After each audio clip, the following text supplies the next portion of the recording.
不要碰我！子昂哥，你看他，都躺了3年了，跟个活死人一样，每个月还要花掉几百万的医疗费，真晦气。唉，婉儿，你别这么说，慕晴毕竟是你姐姐，她爸爸每天为了公司焦头烂额，我们这些做家人的自然要为她分忧啊。哼，唉。阿姨，这样真的好吗？子昂，你以为你现在拥有的一切都是怎么来的？只要他还活着一天，他名下那30%的股份就永远是个隐患。哼，医生说了，他能苏醒的概率为0。哼，能让他体面的走，已经是我们给的最大的仁慈。是啊，子昂哥，姐姐已经很可怜了，我们就别再折磨她了。等事情了了，妈妈就把姐姐名下的股份转给你当片礼啊，到时候让你来做苏氏集团的总经理。好吧。爸！救我！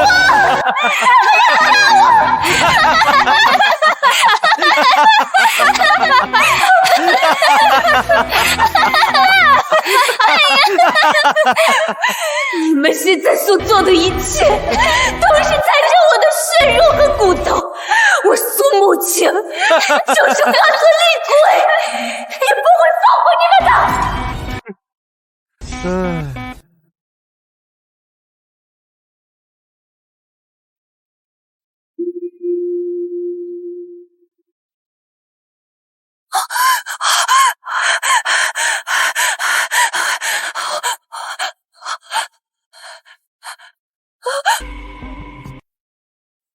我还活着，刚才那一切是梦？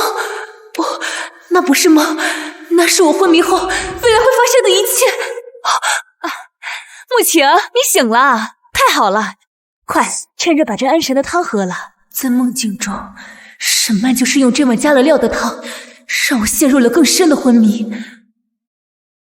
慕晴，你刚醒，身体还不好。这个汤啊，是妈妈让家里厨房熬了好长时间的，对你恢复有好处，快喝吧。就是这个味道，和梦里一模一样。我喝下这碗汤后，意识便彻底模糊，再也无法反抗，任由他们摆布。妈，我头好疼。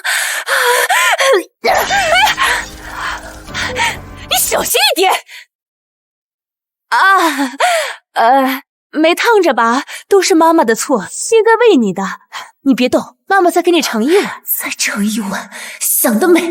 妈，我好害怕，我做了一个好长好长的梦，忘记了好多事情，我记不清楚。爸爸呢？子昂呢？他记不清事情了，这可真是个好消息。不怕不怕，医生说你恢复了之后可能会有暂时的后遗症，慢慢就会好的。你爸爸在公司忙，子昂也去出差了，等你好了他们就来看你啊。苏夫人，大小姐，这是怎么了？孩子才刚醒，情绪不太稳定，而且手脚也没力气，不小心把汤给打了。看着吧，好戏就要开始了。妈，你别走，我害怕。好，妈妈不走，妈妈陪着你，等你睡着了，妈妈再走。我应该让医生开具一份严重的精神创伤诊断，为以后夺取股权铺路。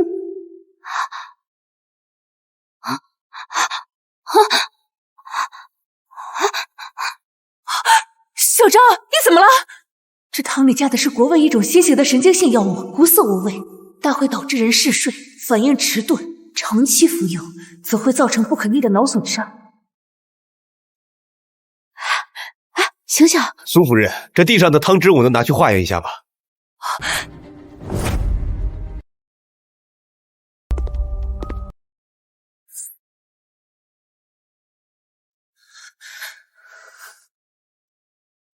苏夫人，为了病人的安全起见，在这之前，任何人不能让苏小姐进食了。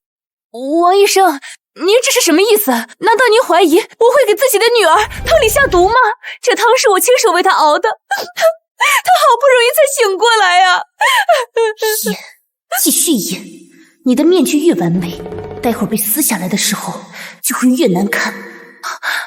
王医生，我妈妈对我很好的，刚刚是我不小心把碗给打翻的，你别怪妈妈。苏夫人，我没有怀疑您的意思，是为了病人的生命安全以及医院的声誉，希望您能谅解。带走。这药是我通过特殊渠道搞来的，一旦被查出来，后果不堪设想。好，我理解。既然这样，那就劳烦王医生了。慕晴，你先好好休息，妈妈去给爸爸打个电话，让他别担心。苏小姐，你别怕，有没有哪里不舒服？我不知道，我好像忘了好多事。车祸创伤后应激障碍加上长期昏迷，出现这种情况也算正常。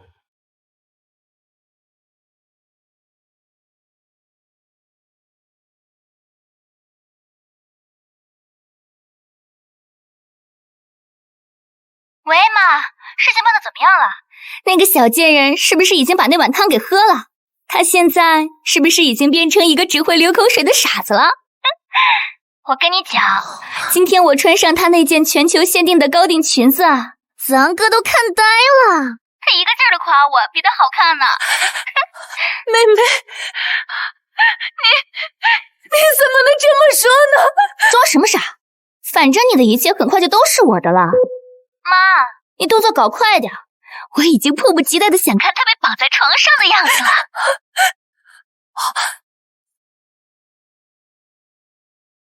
王医生，我的妹妹是不是不喜欢我？妈妈，妹妹说的是不是真的？你们要把我送进精神病院？不行，此刻绝对不能认，一旦认了就全完了。王医生，你别听婉儿胡说，这孩子从小就跟慕晴不和，总爱说些气话。慕晴昏迷这3年，他心里大概是不平衡的，才会说出这样的混账话来。我回去一定好好教训他。慕晴啊，我的好孩子，你怎么能这么想妈妈呢？妈妈怎么舍得把你送去那样的地方？妹妹是胡说的，你别信她啊！你别碰我！苏夫人，现在苏小姐情况非常不稳定，需要冷静。现在请你回避。现在汤药和通话记录我们都记录在案，我认为有必要报警。报警？王医生，这是我们的家事，跟你有什么关系？慕晴现在情绪不稳定，胡言乱语，你也信？信不信，主要是有证据。现在汤药和那个记录我们都是有的。我是医生，我不允许我的病人受到任何形式的伤害。好啊，好得很啊，王医生。我希望你记住今天说的话。哼，慕晴，你先好好休息，妈妈过2天再来看你。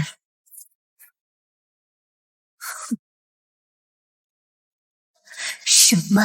这只是开始，你加注在我身上的一切，我会让你100倍、1000倍的还回来。阿曼，这是怎么了？是慕晴的情况不好吗？阿曼，你说话，到底出什么事了？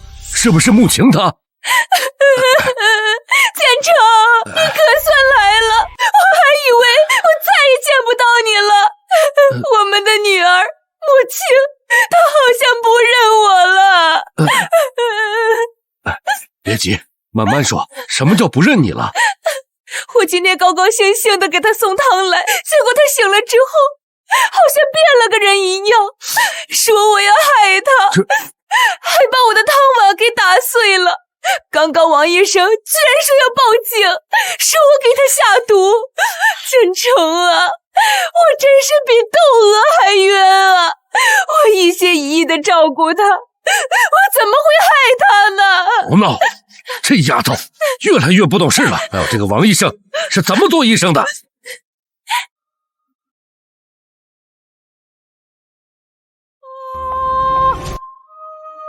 王医生，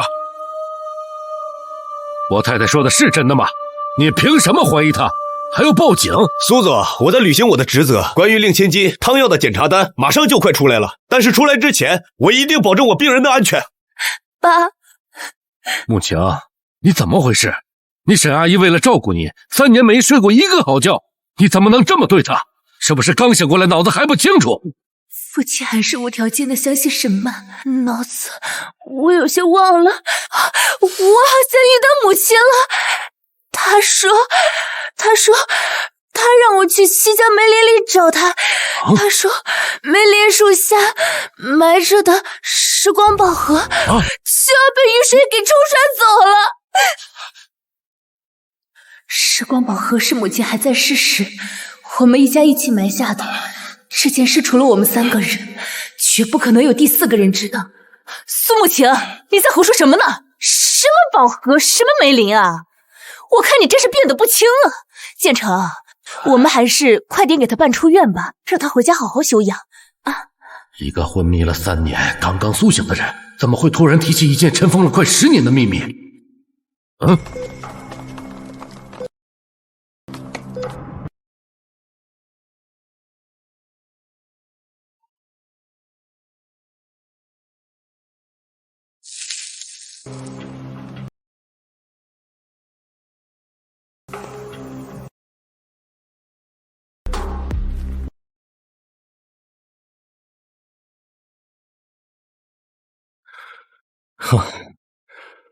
打扰一下，我是远州资本的傅晨燕，听说苏小姐醒了，特意来探望一下。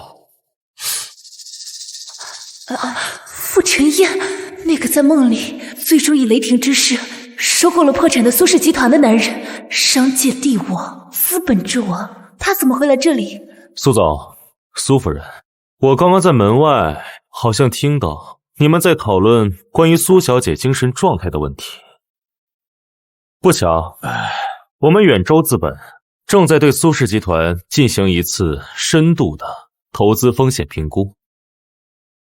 苏小姐作为苏氏集团重要的继承人，她的健康状况会直接影响我们的判断。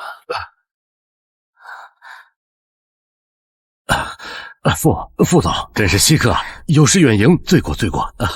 副总，你误会了，我们只是关心慕晴的身体，孩子刚醒，有些神思恍惚，做父母的难免着急嘛。副总，感谢您的探望，我的父亲和我的继母都挺关心我的精神，只是比起关心我的精神状态，远州资本，你们更应该关注一下苏氏集团智慧物流港项目。苏慕晴怎么知道？哦，不知道苏小姐对这个项目有什么高见？高见谈不上，我只是在昏迷中断断续续听到父亲打电话，似乎提到过这个项目的核心是与宏图科技进行技术合作，但据我所知，宏图科技的核心算法存在致命的后门漏洞，并且他们的首席技术官已经在上个月被海外的竞争对手高薪挖走了。如果远州资本在这个时候投资苏氏，恐怕会血本无归吧。宏图科技 CTO 离职的消息是昨天才传出来的，苏慕晴怎么可能知道？原本只是受故人所托，来看看这位刚从3年昏迷中苏醒的苏家大小姐的情况，没想到这个传闻中骄纵任性的千金，竟然能一语道破商业机密。哼，看来苏小姐的消息比我们团队还要灵通。看来苏氏集团所谓的资产，最重要的不是什么项目，而是苏小姐你啊。苏董，看来苏小姐的精神状态好得很，甚至十分清醒，甚至比你们所有人都要清醒。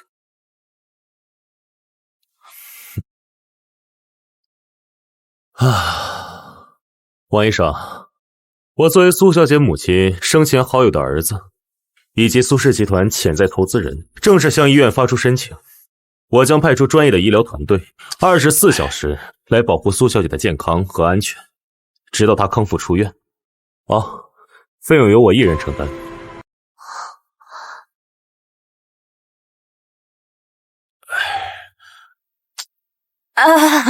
副总，这太麻烦您了，照顾穆晴是我们父母的责任，怎么好意思麻烦您呢？苏夫人，我不是在跟你商量。既然副总和苏小姐的母亲是旧识，又有24小时医疗团队来照顾，我相信她康复得很快。如果有什么，我们院方尽力配合。那就多谢副总，费心了。苏小姐，好好休息。过几天我们再来找你讨论城南智慧物流港的后续。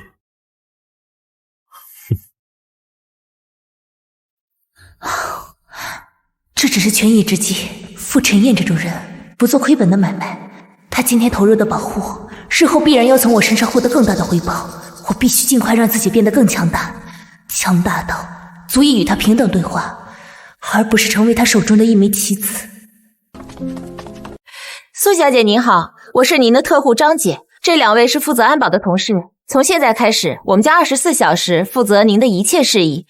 副总吩咐，除了医生和您指定的访客，任何人不得探视。这个真好。妈，怎么了？是不是那个贱人他又……傅晨燕，都是那个该死的傅晨燕，他插手了。我们现在动不了苏慕晴了。傅晨燕，他怎么会管这种事儿？我不知道，但是苏慕晴现在被他的人保护起来了，别说下药，就连见他一面都难。那怎么办？难道我们就这么算了？我的总经理位置，子昂哥的聘礼呢？算了，哼，怎么可能？在医院里动不了他，不代表外面也动不了。他总有出院的一天，而且他现在攀上了傅晨燕，名气越大，摔下来的时候就会越惨。喂，是都市前沿的李主编吗？哼，我这里有一个独家猛料，是关于苏氏集团千金苏慕晴的。对，她醒了，但是精神好像出了很严重的问题，甚至开始攻击家人。李主编，你想想啊，豪门千金车祸苏醒，却性情大变，甚至他还患上了很严重的被害妄想症。他不仅攻击悉心照顾他3年的继母，甚至还胡言乱语，差点毁掉公司上亿的合作项目。我这里还有一出他骄纵任性、挥霍无度的照片和料，我们可以把他塑造成一个问题少女的形象，大众自然会同情我们这些做家人的不易。这篇报道一旦发布，绝对是头条啊！妈，你这招简直太高了！我看傅晨燕到时候还会不会护着一个疯子？到时候全网都笑他，他就成了一个笑话了。阿姨说的对，舆论就是把杀人不见血的刀，只要坐实了他精神有问题，那他名下的股份自然也就该由监护人代为管理了。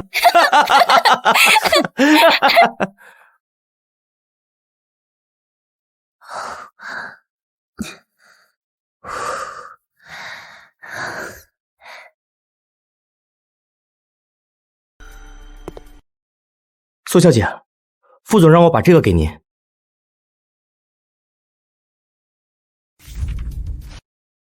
果然，这是沈闷最惯用的伎俩。在梦里，他也是这样一步步毁掉我的名誉，让所有人都以为我是个不可理喻的疯子。苏小姐，副总的意思是，他可以立刻让这篇文章消失。不用让他发，而且要发在流量最好的平台，卖最高的推荐位，让越来越多的人看到更好。苏小姐，这会对你的声誉造成极大的损害。声誉？我现在最不缺的就是声誉。沈曼想就此机会把我推到风口浪尖，那我不如就自己站上来，把这个舞台变大，他以为这是往我身上泼脏水，实际上只是他自己在为自己点燃的第一把火。麻烦你帮我转告副总，谢谢他为我考虑。另外，帮我安排一件事，我要进行一家独家报道，而且必须是直播。好的，苏小姐，我立刻去安排。明晚8点，本台将独家直播专访苏氏影坛集成人苏沐晴小姐，敬请关注。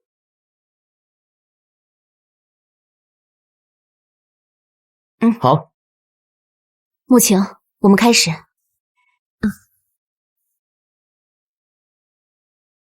我倒要看看她那个黄毛丫头，面对全国观众能说出什么花来。说的越多，错的就越多。哼！沐晴，首先祝贺你康复。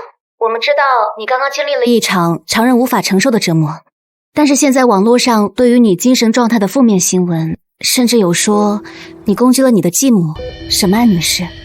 对此，你有什么想回应的吗？静姐好，大家好。首先，感谢所有关心我的人。关于网上的新闻，我都有看到，所以我想说的是，我确实打翻了继母给我送的汤。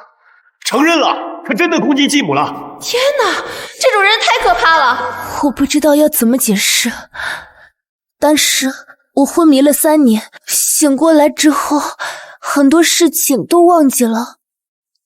可是那天，继母端着一碗汤进来，我脑子里突然闪出了一幅画面。我当时喝了那碗汤之后，我就永远醒不过来了。我当时害怕极了，就不小心把那碗汤给打翻了。你的意思是，你怀疑那碗汤有问题？我不知道，我不敢想，沈阿姨对我这么好，怎么会害我呢？可能是我生病了，我脑子坏了，才会这样胡思乱想。所以，我想借着这次机会，向我的继母沈曼女士道歉。对不起，沈阿姨，我不该怀疑你，更不应该打翻你为我亲手煮的汤。对不起。我操，这反转，我怎么感觉事情没那么简单？听他这么一说，我浑身起鸡皮疙瘩，细思极恐啊！道歉了，他竟然道歉了，还把所有错揽在自己身上，太善良了吧！沐晴，我们看到新闻里说你胡言乱语，差点影响公司的项目合作。那是我无意间听到城南智慧物流港项目，我只是把我听到关于宏图科技的一些风险跟我的父亲还有傅晨烨先生说了一下。也许是我听错了，说错了话，但我的初衷只是为了不希望我妈妈一生的心血苏氏集团受到任何损失。如果是因为我说错的话而造成的损失，我将愿意自己承担一切后果。沐晴，那你接下来有什么打算呢？我想回到公司，回到我妈妈创立的公司。虽然我忘了很多事，但是我还记得妈妈曾经说过，人不能拿不属于自己的东西，所以我要回去把妈妈的东西一个一个的都看管好。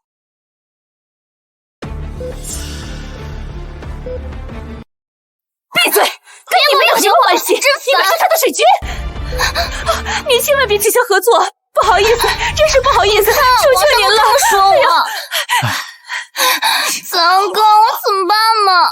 实在对不起，这不是我们的错呀，求求您了，千万别取消啊！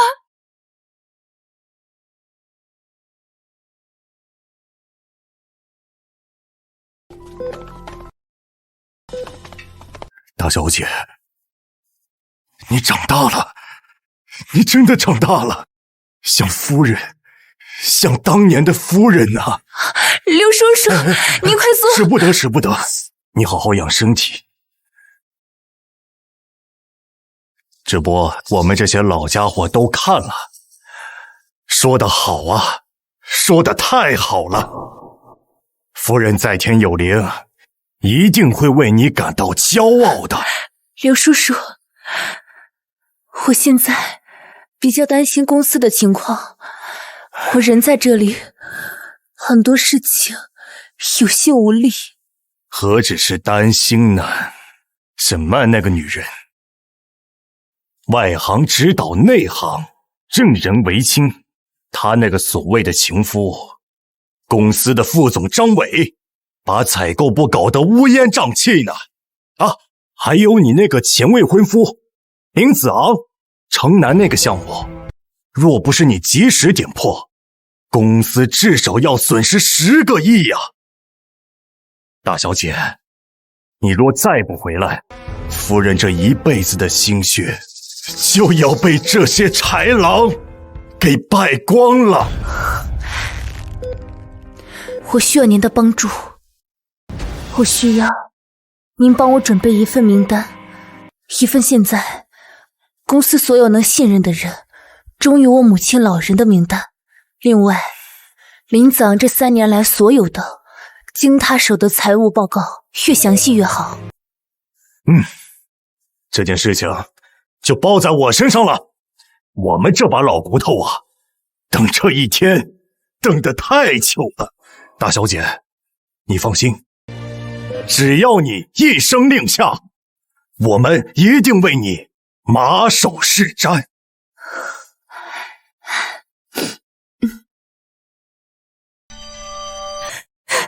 废物！你们这些废物，养你们有什么用？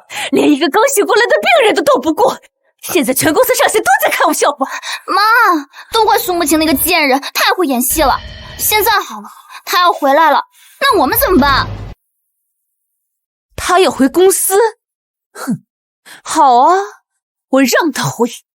我倒要看看他一个病秧子能掀起什么风浪来。哼，他不是说想要看管好他妈妈的东西吗？我现在就让他亲眼看看他妈妈的东西是怎么一点一点都变成我沈曼的。哼！林总，马上给我起草一份股权转让协议，就说苏慕晴自愿将他名下30%的股份转让给我，就作为这3年我照顾他的报答。阿姨，这不可能，他绝对不会签的。他不签，我有的是办法让他签。他不是精神有问题吗？我们就找全 A 市最权威的精神专家给他出一份鉴定，等鉴定结果一出，他就是个没有民事行为能力的疯子，到时候别说是签字了，他就连自己的名字都写不出来啊！对，就让他变成一个真疯子，看他还怎么跟我们斗。这个真的假的呀？各位董事，这是由秦安教授出具的鉴定报告。根据报告显示，我的继女苏慕晴由于车祸患上了非常严重的精神疾病，她现在已经不具备正常的沟通和判断能力了。这话是什么呀？一派胡言！前几天大小姐的直播我们都看了，她思维清晰，逻辑缜密，哪有半点像精神有问题的样子？沈曼，你为了抢夺大小姐的股份，你真是无所不用其极。刘董，秦教授是国内精神科的权威，哼，他的诊断难道还有假吗？大小姐的直播不过是她的幻想症而已，她现在的情况非常危险，随时可能做出伤害自己或他人的行为。各位叔伯，我可以作证，慕晴自从醒来以后，她的情绪一直很不稳定，她不仅怀疑沈阿姨，甚至连我都怀疑。他现在认为所有人都要害他，怎么会这样啊？所以，为了公司的稳定以及目前的健康着想，暂且由我作为他的监护人，代为管理他名下30%的股份，直到他健康再物归原主。抱歉各位，打扰一下，我自己的身体状况还轮不到别人开会来替我做决定。苏慕晴，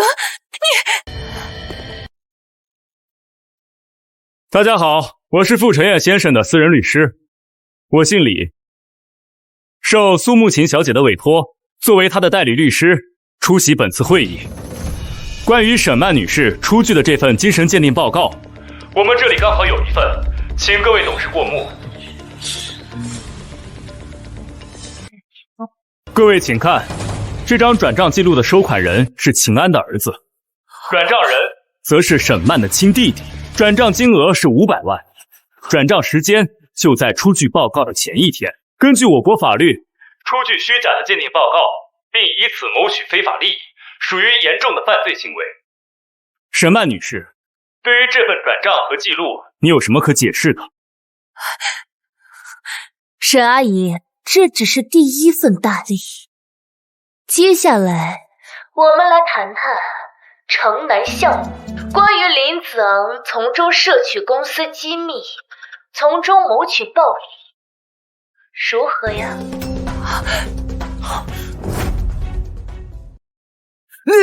你血口喷人！苏慕晴，你有什么证据？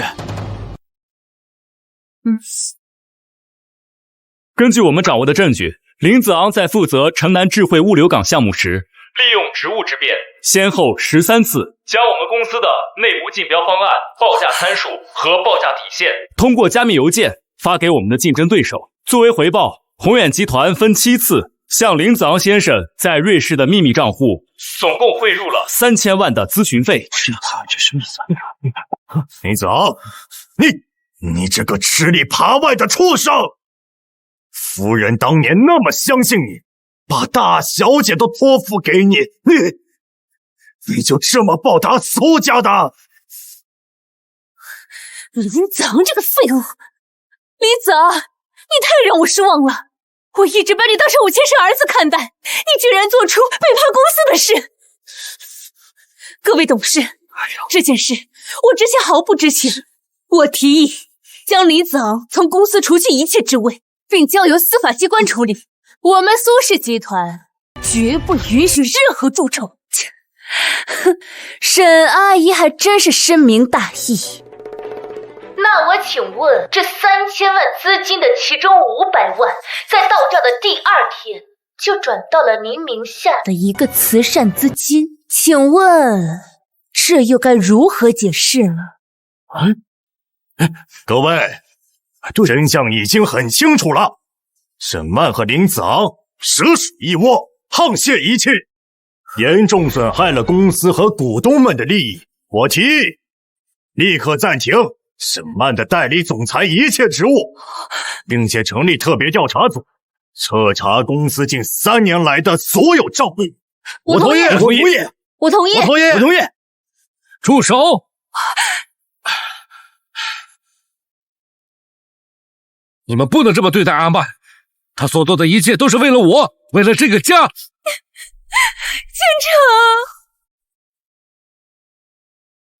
建成，你可算来了！他们合起伙来欺负我，而且目前不知道从哪儿弄来这些假证据，要把我赶出公司。妈，你快帮帮妈呀！姐姐她疯了，她要毁了这个家。慕晴啊，算爸爸求你了，收手吧，家丑不可外扬。你沈阿姨就算有做错的地方，也是一时糊涂，我们关起门来自己解决，好不好？苏建成，你糊涂啊！他们是要掏空你的公司，毁了你苏家的基业呀！你到现在还执迷不悟。家，爸，您心里还有我们这个家吗？在我昏迷的时候，您在哪里？在我被沈阿姨喂毒药的时候，您又在哪里？爸，您说家丑不可外扬，那您接下来听听，这个家到底有多丑？喂，妈，事情问的怎么样了？那个小姐姐是不是已经把那碗汤给喝了？她现在是不是已经变成一个机会流口水的屎子了？这样跟你讲，今天我穿上她那件全球限定的高定裙子，咱哥都看呆了，他一个劲儿的夸我比她好看呢。爸，现在你还觉得我们是一家人吗？你还要我收手吗？爸，你真的以为苏氏现在住康成这样，只是一个只懂得后宅争斗的沈阿姨和一个愚蠢贪婪的李子昂能做到的吗？这3年来，公司的采购成本比之前至少上涨了30%。请问，采购部的张副总对此有什么可说的？有什么想为各位董事解释的吗？大小姐，采购价格上涨是原材料市场波动，这是正常的市场现象吗？是吗？张副总侄子的宏发贸易公司这3年来是公司最大的贸易商，他给公司的价格比别人要多出25%。我请问张副总，这钱您收得开心吗？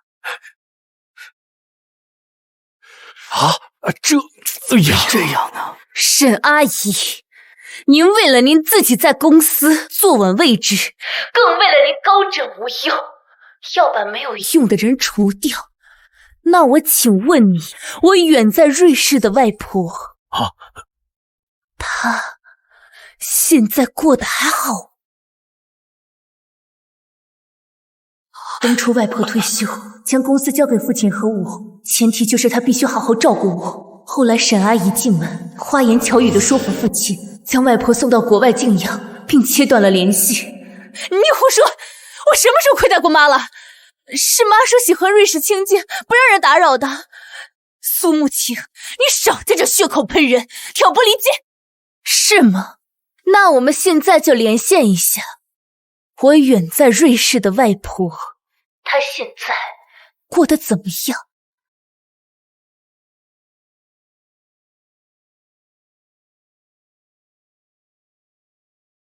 老董事长，是您啊！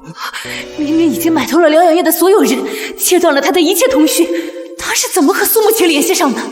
沈曼，我记得你，我女儿过世时，你曾跪在她的灵前发誓，会视慕晴如己出，我才放心把苏家交给建成。可你却害得我外孙女昏迷了3年，谋夺她的家产，还将我软禁在此地，与世隔绝。你好狠的心啊！建成，你是我亲手挑选的女婿，我以为你虽然能力平庸，但至少还心地善良。没想到你却引狼入室，差点毁了我女儿的一生心血，害了我们唯一的血脉。清静，我的好外孙，是外婆没用，让你受苦了。外婆，你没事就好。我铃兰作为苏氏集团的第1大股东，现在宣布：一、免去沈曼在苏氏集团的一切职务，并立刻冻结其所有相关账户，等待司法调查。2、免去张伟副总经理的职务，彻查在采购部的所有经济问题。3、我将暂时回归集团，代行董事长职权，直到慕晴完全康复。我的话，谁赞成？谁反对？我赞成。我赞成。恭迎老董事长回归。别动！替我谢谢你们副总，这份人情我铃兰记下了，他日回去后定当重谢。走。老夫人，您言重了。副总说他只是在帮一位故人之女啊，也是在为他自己未来的合作伙伴扫清一些障碍。走。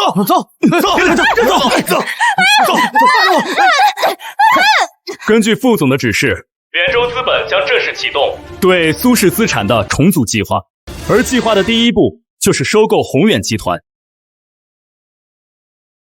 李律师，副总此话当真？副总做事从不开玩笑。收购协议的初步意向书已经在今天早上签署了。宏远集团资金链早已断裂，远州资本的注资是他们唯一的活路。傅晨烨怎么没有提前告诉我？他的帮助可真霸道。副总的意思是，苏氏和宏远合二为一，重组后的新项目公司将由远州资本控股，苏氏集团以现有的资源和技术入股，共同开发。至于新公司的项目负责人，副总提名由苏慕琴小姐担任。大小姐才智过人，我们都信得过。可是她大病初愈，又这么年轻，这么重的担子，是不是？这是副总的决定。他说他相信苏小姐的眼光和能力。副总，瑞士那边老夫人已经安顿好了，随时可以启程回国。苏氏这边也按照您的计划进行得很顺利。苏慕晴是什么反应？苏小姐她很惊讶，但并没有拒绝。她是不会拒绝的。她那样的人是不会甘心只做一个被保护的继承人，给她一个舞台，她才会蜕变得更快。我要的不是一个娇弱的金丝雀，而是一个能与我并肩，在资本的棋局上共同博弈的盟友，甚至是对手。感谢副总的信任，我也理解各位董事的担忧。给我3个月的时间，如果我做不到副总和各位董事心中的期望，那么我会自己主动辞去这个职位。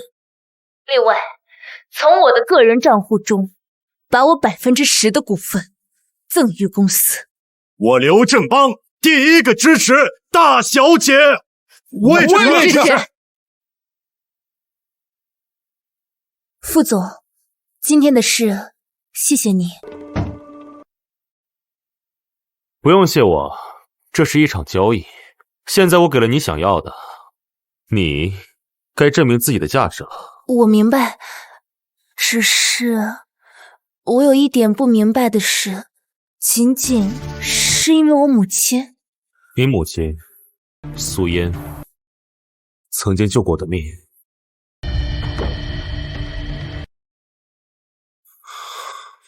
是在15年前，一场几乎被人遗忘的邮轮绑架案里。邮轮绑架案15年前，我跟着家人参加一场海上的商业聚会，可没想到邮轮被一伙亡命之徒劫持了。混乱之中，我被一名匪徒用刀刺中腹部，扔入海里。是你的母亲苏嫣，好不容易的将救生圈扔到了我身边，然后拉响了船上的紧急求救信号。正是因为那个救生圈，让我撑到了救援队赶来。也正是因为他拉响求救信号，被劫匪发现。不过还好，当时警察已经包围了游轮，你母亲没有受到什么实质性的伤害。我从来都没有听说过，他从未提起过。你母亲那种人，当然不会把这种事放在心上了。这么些年来，我们傅家一直登门道谢，都被他婉拒了。也正是因为此，我记住了他的名字，记住了苏氏集团。副总，不管怎么说，还是要谢谢你。你不仅救了我，更是救了妈妈的公司。正是我说的，这也是一场交易。当年你妈对我的救命之恩，我通过商业的方式来报答。苏家有它的价值，而你，苏慕晴，也有你自己的价值。我期待看到苏嫣的女儿能达到什么样的高度。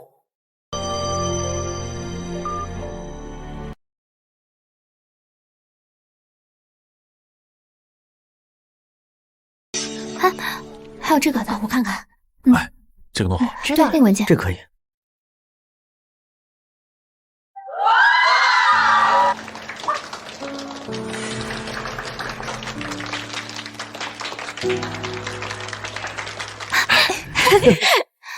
得意什么？不就是靠着老太婆和傅晨燕撑腰吗？我看你这个病秧子还能再撑几天？婉儿姐，你别生气，他现在是城南项目的负责人，以后有的是机会给他使绊子。就是那个项目那么复杂，牵扯到宏远集团那边的人员整合，光是内斗就够他喝一壶的了。我们就等着看他笑话。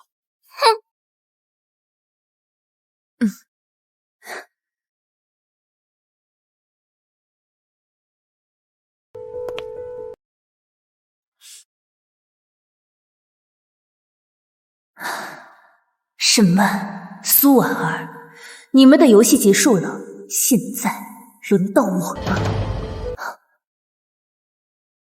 通知下去，下午3点，城南项目组全体会议，所有相关人员必须到场。好的。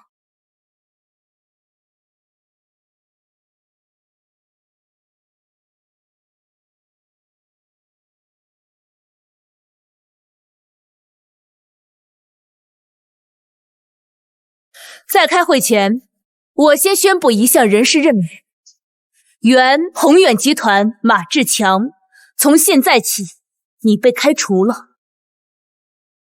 哼！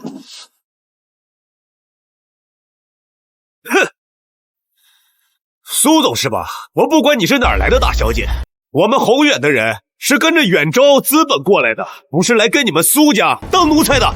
你凭什么一句话就解雇我？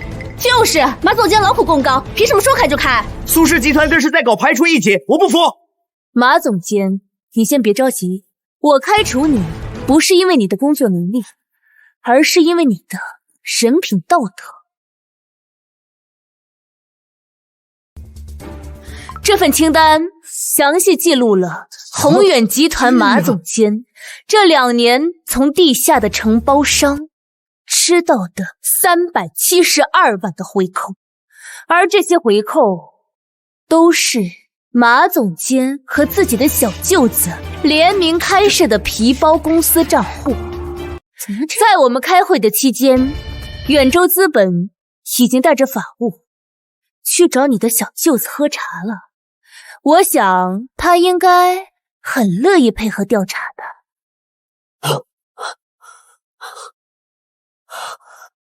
从现在开始，我不管你们是苏氏的人还是宏远的人，你们只是我城南项目部的人，而我的团队不养闲人，更不养蛀虫。如果你们做不好的话，那么就会跟马总监一样，有同样的下场。当然，我不会亏待每一个用心做事的人。从下个月起，我们项目部的所有人薪资上涨20%，奖金照旧发放。年底项目如果竣工成功的话，奖金自然少不了你们的。大小姐这番杀鸡儆猴、恩威并施的手段，颇有当年老董事长的风范，甚至青出于蓝。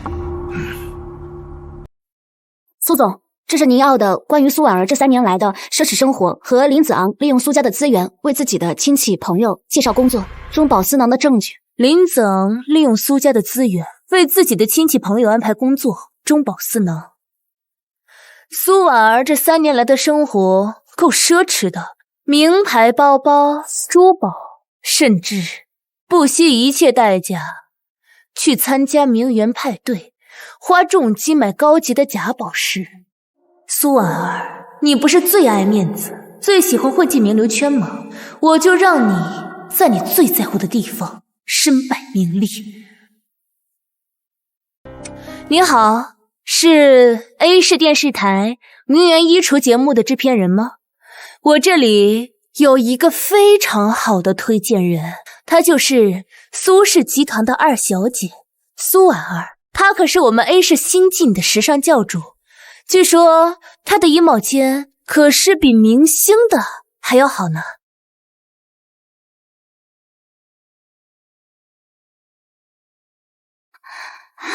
名媛衣橱，是卫视最火的一档时尚真人秀节目，专门探访顶级名媛和女星的衣帽间，收视率极高。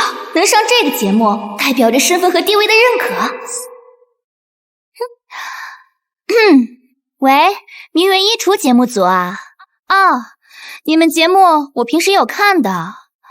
探访我的衣帽间，好吧，我最近好像是有点忙。不过既然你们这么有诚意的话，那我就勉强抽出1天时间给你们好了。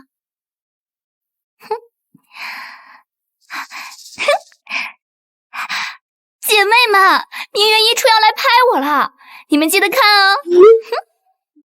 天哪，婉儿你太厉害了吧！羡慕死我了。婉儿，你本来就是我们圈里的时尚女王，上这个节目实至名归，太棒了！喂妈，名媛衣橱要来拍我了。我记得你说你有一个奢侈品收藏家朋友，他有一条价值上千万的钻石项链，你就帮我借来嘛，我想在节目里面压轴展示。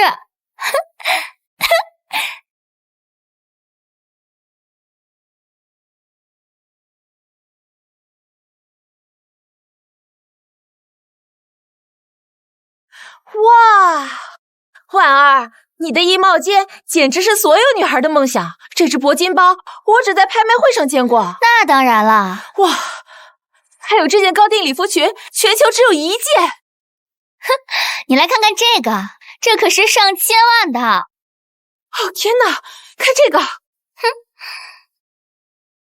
苏总，一切都按您的计划进行了。节目播出后，苏婉儿所有在节目中展示的所有物品清单和她的实际购买记录，我们都会曝光给各大媒体博主。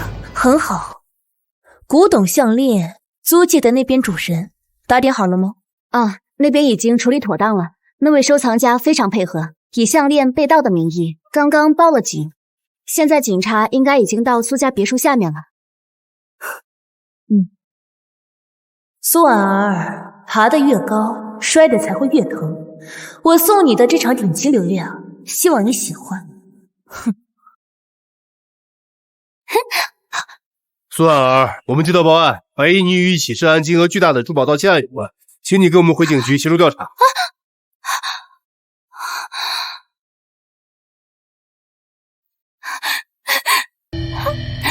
苏婉儿，这项链是哪来的？我没有偷，我没有偷，这个项链是我妈妈借来的，我真的没有偷。胡说！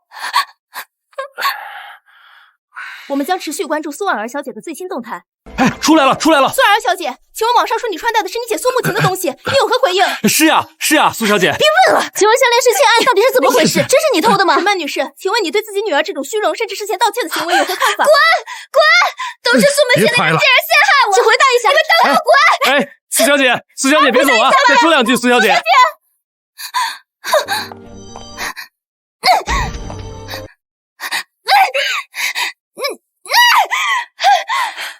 妈，我名声全毁了，都是苏慕晴，我要杀了她，我要杀了她！这一切的幕后黑手就是苏慕晴，她竟然用如此狠毒的手段毁了你！够了，还不嫌丢人吗？谢成，你这是说的什么话？婉儿她也是受害者，是苏慕晴在害她。害她？如果她自己不虚荣、不贪婪，夺取那不属于自己的东西，苏慕晴能有机会害她吗？这些年就是被你给惯坏了。公司的股票就是因为你们母女俩的丑闻，今天一天就蒸发了5个亿呀！5个亿！你知不知道这意味着什么？什么？我累了，这段时间你和婉儿就在家好好反省吧。公司的事你们不要再管了。建成，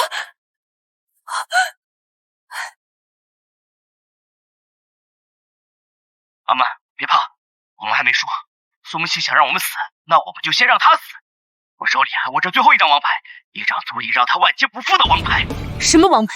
你还记得林子航吗？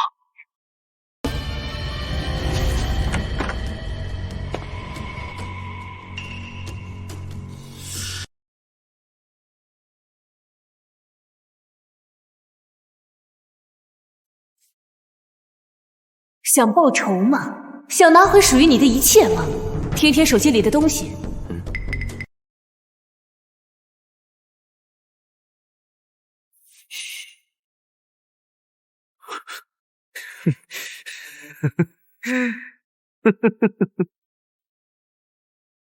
苏沐晴，你不是高高在上吗？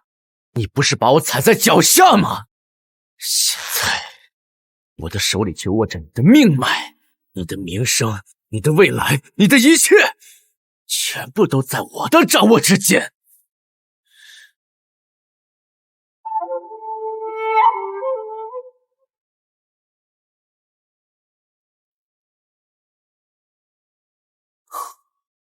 鱼儿终于上钩了。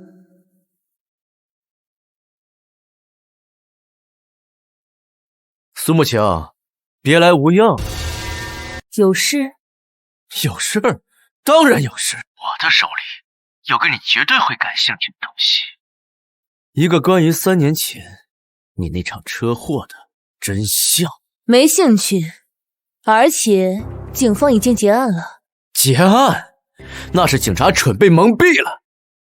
我可以告诉你，那根本不是什么酒驾意外，而是一场蓄谋已久的谋杀。你想怎么样？很简单，我要5000万现金，以及一份去澳洲的永久居留签证和全新的身份。你给我这些，我把证据给你，否则我就把这份录音交给媒体和警察，让你还有你背后的傅晨燕一起身败名裂。5000万，还要去澳洲？嫌多？这5000万，苏沐晴，买的可是你的名声，是苏氏集团的未来。对那位财大气粗的傅晨燕来说，不过9牛1毛。林泽，你还是和梦里一样贪婪且愚蠢。你以为你抓住了我的软肋，却不知道你正一步步走进我为你设好的陷阱。好，我答应你，不过5000万不是一个小数目，我需要时间准备。而且，万一你拿到钱之后还有备份，我怎么办？哼，你放心，我林子昂虽然不是什么君子，但也知道拿钱办事的道理。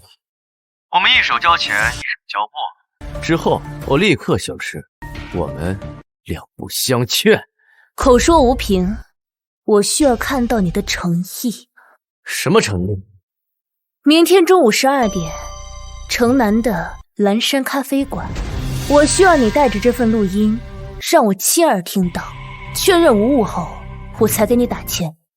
好，明天中午12点，蓝山咖啡馆。苏沐晴，我劝你别耍什么花样，更不要想找警察报警，否则鱼死网破，对我们都没有什么好处。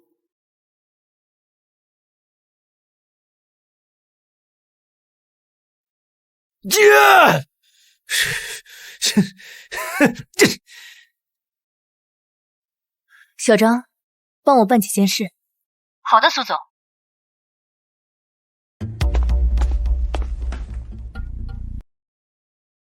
东西带来了吗？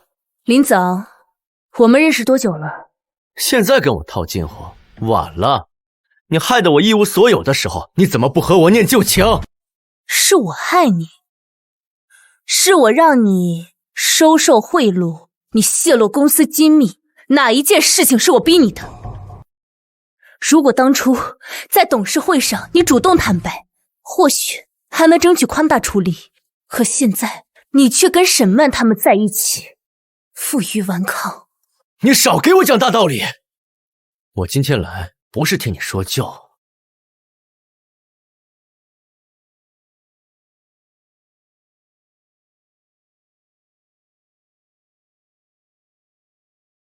哼，怎么样，苏大小姐，这份录音值不值5000万？值，但这是谁给你的？沈曼还是张伟？什么沈曼张伟？我不知道你在说什么，这是我无意中得到的。哼，林子昂，你还是这么天真，你不过是他们手中的一颗棋子罢了。他们用不到你的时候，你就会被他们推出来。哼，而你现在拿着这个烫手山芋来找我，你知不知道将背负着敲诈勒索，甚至蓄意谋杀共犯的罪名。你少挑拨离间，我只认钱。3天，我只给你3天时间。3天后，我要在码头看到5000万现金和全新的身份，否则我们就一起上头条。别走，看在我们认识这么久的份上，最后再劝你一句，去自首吧。把你背后的人供出来，是你唯一的活路。哼，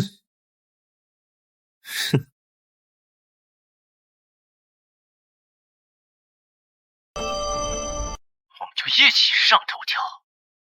副总猜的果然没错，果然是林子昂。录音录像都已保存，现在怎么办？直接报警抓人吗？不，还不到时候。为什么？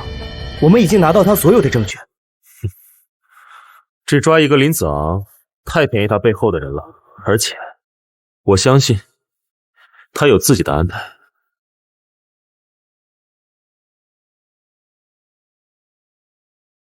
这只曾经需要庇护的雏鹰，现在已经羽翼渐丰，想要亲自搏击场空了。好，当我的律师团，随时护命。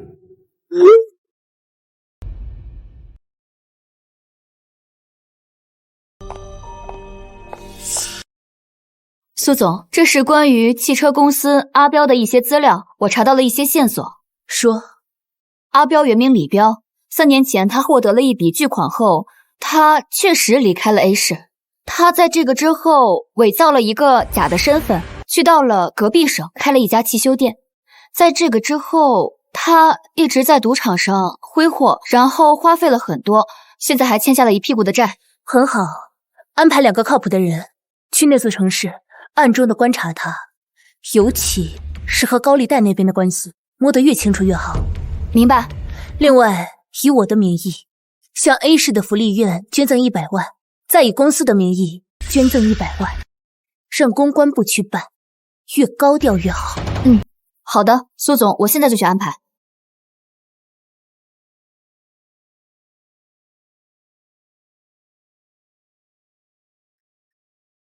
王队长，您好，我叫苏慕晴，我收到一段匿名的敲诈勒索视频，但我目前不方便公开报案，请您过目。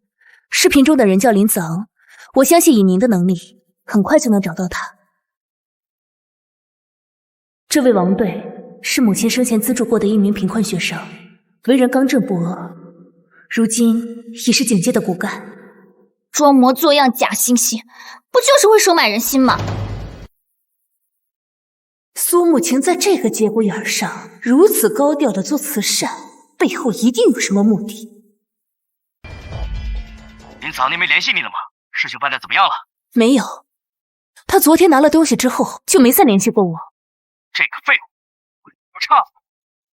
应该不会，他现在唯一的指望就是我们，谅他也不敢耍花样。哼，我们就一起上头条。立刻查林子昂的背景资料和近期动向。另外，视频 IP 来源查到了吗？查到了，王队。IP 地址是远州资本的服务器。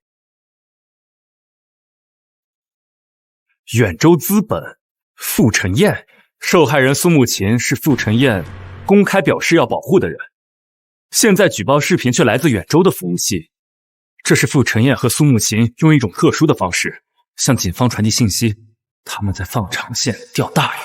立刻对林子昂实施24小时秘密监控，记住是秘密监控，绝不能让他知道。我要知道他见了什么人，打了什么电话，做了什么事。是，王队，王队。另外，查下林子昂的银行账户和通信记录，看看有没有和苏氏集团前高管张伟以及沈曼的联系。是。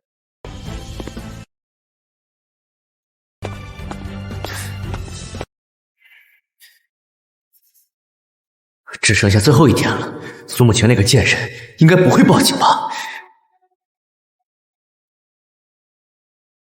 一切正常，继续盯着。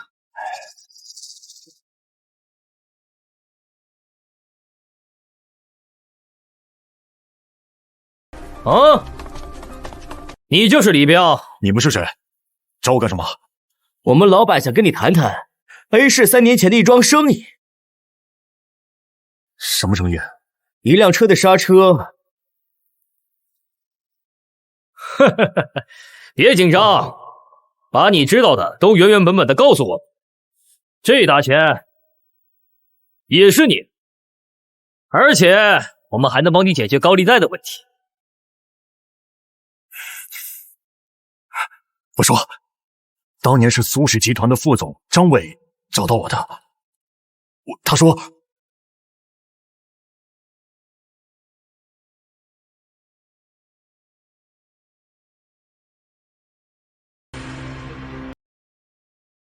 现在人证、物证以及林子昂敲诈勒索的犯罪事实都已齐全。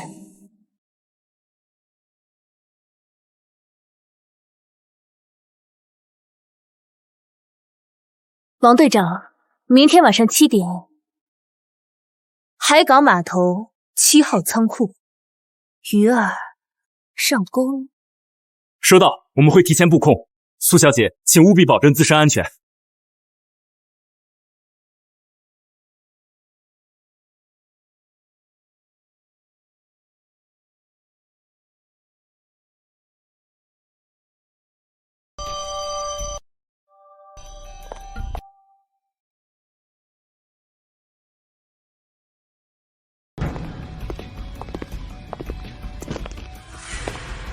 钱呢？你要的5000万都在这儿了。哼，这是你要的东西。我的呢？孙慕晴，在这里，我劝你最好别耍花样。只要我拿到钱，我立刻消失，我们离清。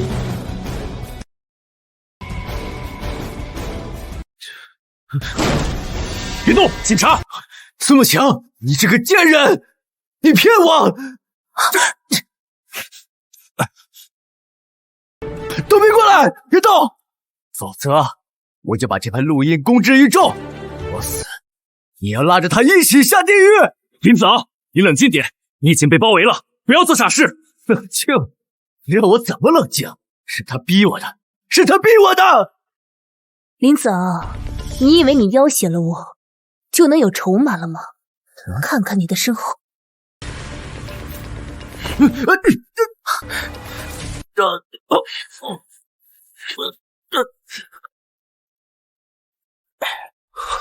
这就是你自己说的能处理？我不知道他为什么这么疯狂，而且我也不知道你会来。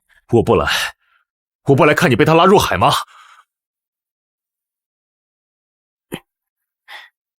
苏小姐，幸不辱命。接下来，这起案件将从蓄意谋杀案的方向正式调查。谢谢王队长，不过在立案之前，能不能陪我去个地方，陪我去看看我那个可怜的父亲？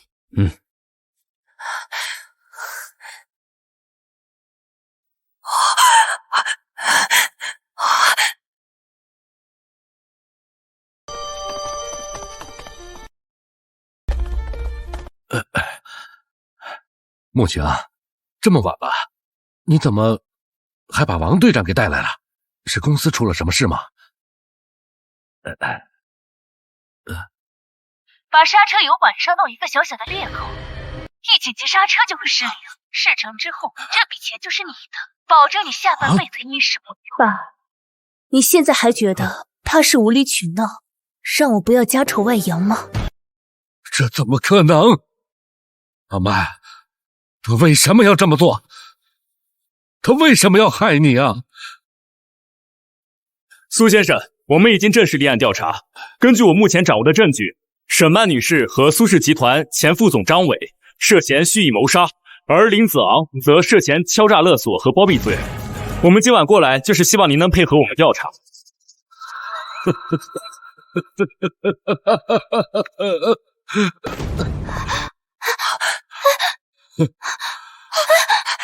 警长，你听我解释，不是我做的，是他们，是张伟和林子昂陷害我，我什么都不知道啊！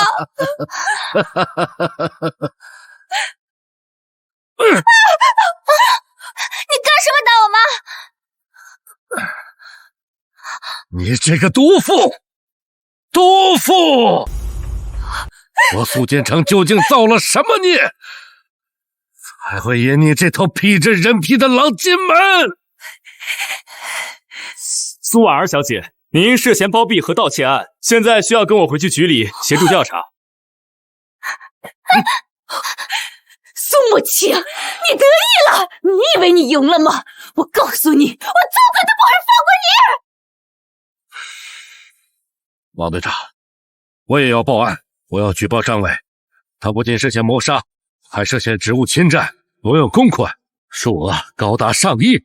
这些年，我替他隐瞒了不少账目，所有的证据都在我书房的保险柜里。苏先生，你确定吗？做伪证帮助隐瞒犯罪事实，你本人也需要承担相应的法律责任。我当然知道，我这一辈子识人不清，引狼入室，害了女儿，毁了公司，我这样的人就该下地狱。现在我只想把这些蛀虫全部给清理干净。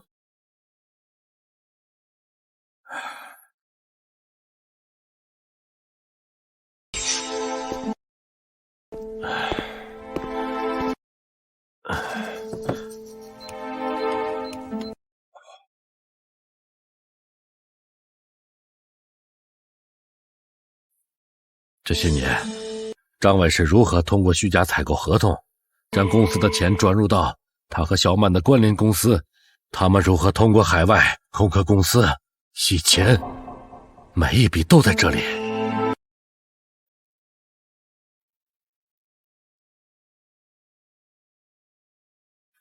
苏先生，感谢你的配合。根据程序，你也需要跟我们回局里录一份详细的口供。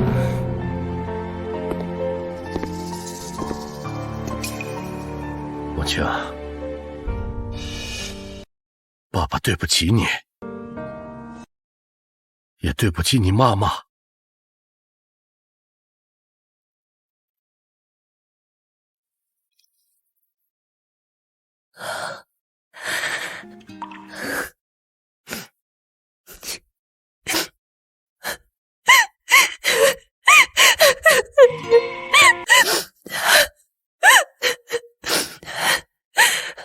Can you help me？ 走进迷惘的森林，忘记曾经的拥抱和时的约定。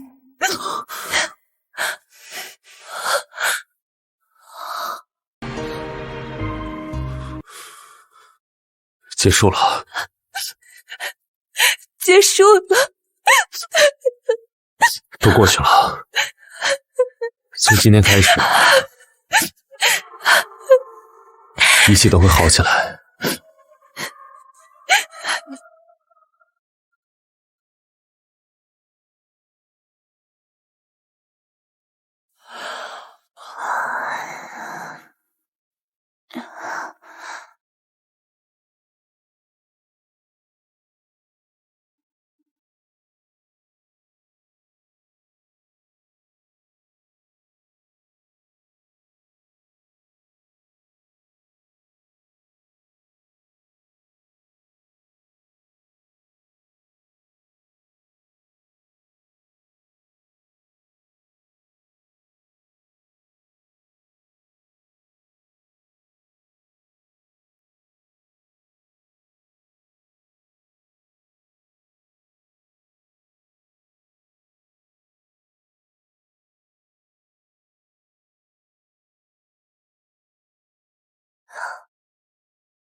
苏小姐，我们在审讯张伟的时候，交代了当初唆使他给沈曼出主意，把你外婆林兰女士送到瑞士疗养，并切断一切联系的另有其人。那个人给了他一大笔钱，目的就是为了彻底架空林兰，让苏氏集团群龙无首。哼！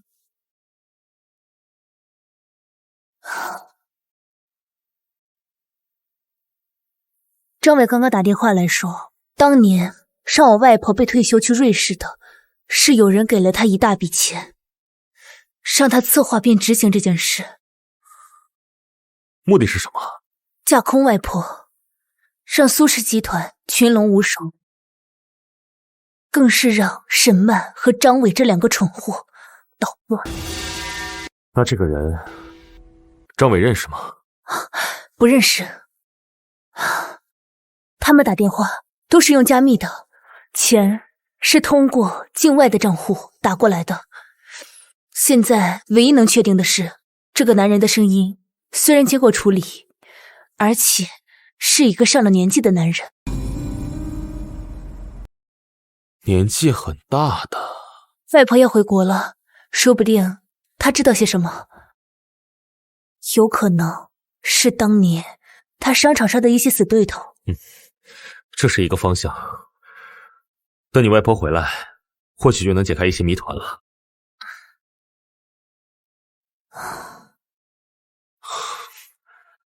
别担心，兵来将挡，水来土掩，他们既然已经出手了，就一定会露出马脚。真正的战争或许才刚刚开始。通知所有员工开会。最近公司发生了很多事，很多人都觉得苏氏要倒了。现在我要跟你们说两件事。第一，我的外婆铃兰即将回归，她会暂时执掌大局。第二，由傅晨燕的远州资本对苏氏集团进行注资，我们的重点项目还是城南项目。散会。不好了，不好了，不好了，苏总！一名工人在操作时，因为脚手架的扣件突然断裂，从3楼摔了下来，生命垂危。啊？怎么回事？不会吧？对啊，怎么回事？怎么会这样？哇！这件事怎么办呀？大小姐，怎么会这样？这件事太蹊跷了！明明之前已经下令击坏掉那批劣质钢材，为什么还会出事儿？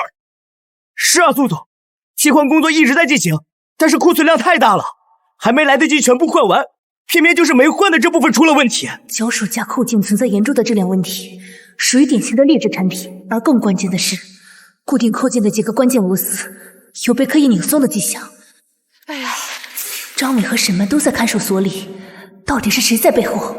难道是那个唆使张伟的神秘人？他引爆这颗早已埋下的雷，目的就是要在外婆回归、公司重组的关键时刻给我致命一击，让苏氏集团彻底陷入信任危机。现在我们需要做3件事：第一，公关部立刻发出声明，去向患者和家属道歉，特别是对公众不能有任何反驳。第二，我会亲自去医院，去慰问伤者还有家属，向他们赔偿，直到赔偿到他们满意为止。第三，成立最高级别的小组，我亲自当队长，对公司所有张伟所经手过的项目都一一经查。散会。走吧，走吧。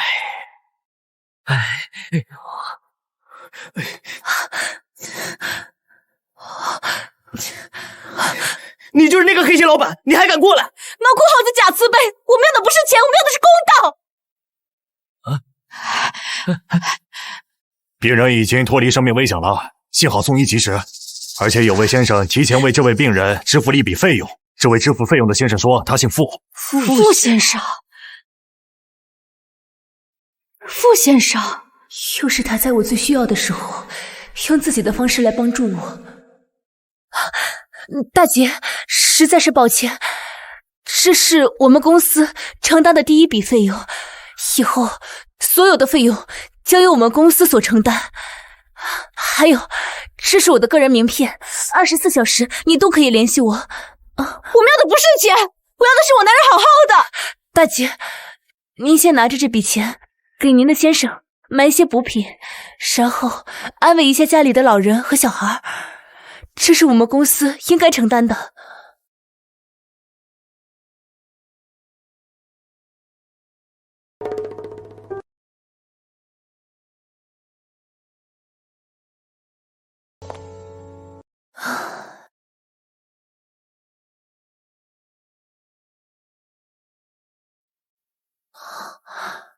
你怎么来了？我的项目负责人为了我投资忙得焦头烂额，难道我不应该来看看吗？让你看笑话了。我刚接手公司，就出现了这种纰漏。不是你的错，是敌人埋的雷。只不过现在才想，你做得很好，比我想象中的更好。谢谢你，又帮了我一次。我说过了呀，我们是合作伙伴，你的麻烦就是我的麻烦。傅晨言，你说这个世界上的坏人是不是永远都抓不完？是，但那又怎么样？只要你变得足够强大，站得足够高，任何人都伤害不了你。到时候那些人是好人还是坏人，对你来说都无足轻重了。是啊，怨天尤人没有用，只有让自己变得更强大，才是唯一的出路。你说的对，我不能这样，我应该揪出幕后凶手，然后带领苏氏站到更高的高度。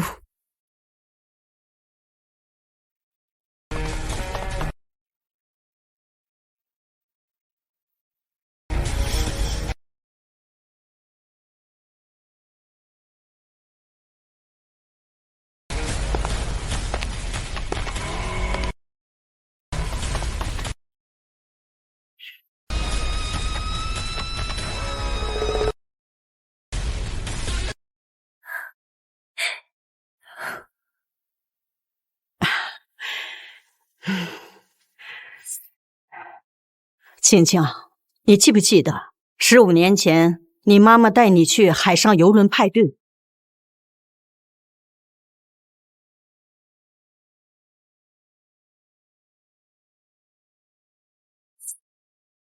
你记不记得15年前你妈妈带你去海上游轮派对？外婆，你怎么突然说起这个？我当时还太小，有点记不清了。我最近一直在想，究竟是什么人会处心积虑的对我们苏家下手？能隐藏得这么深，只有一个人，而这个人和15年前游轮绑架案有着千丝万缕的联系。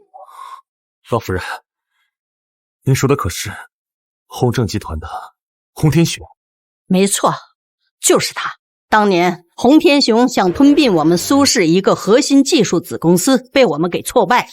从那以后，他就视我们为眼中钉。15年前游轮派对的主办方就是宏正集团。虽然警方的调查没有直接的证据，但所有的线索都指向了洪天雄。父亲当年也怀疑是洪天雄，但苦于没有证据，最后只能不了了之。我打听到了一些消息，洪天雄这几年一直在暗中收买和扶植一些代理人来蚕食他的竞争对手，张伟很可能就是他埋下的一颗棋子。外婆是当时唯一能跟他对抗的人，所以外婆被送走了。沈曼和张伟贪婪又愚蠢，是最好控制的傀儡。他们把苏氏集团搞得乌烟瘴气，便于洪天雄最后下手。所以从一开始我们的敌人就不是沈曼，而是隐藏在背后的洪天雄。晴晴长大了，我们的对手一直是他，一个比沈曼和张伟加起来还狡猾和凶残的敌人。如果对手是洪天雄这样的巨鳄，那游戏得换个玩法了。老夫人，穆晴，从今天开始，你们的敌人也是我的敌人，咱们新账旧账一起算。我父亲追查了洪天雄很多年，一直在搜查洪天雄的线索，掌握了一些他早年起家时的线索，只是证据链一直不完善，咱们或许可以从这方面入手。好，既然如此，我们一家人就好好跟他玩玩。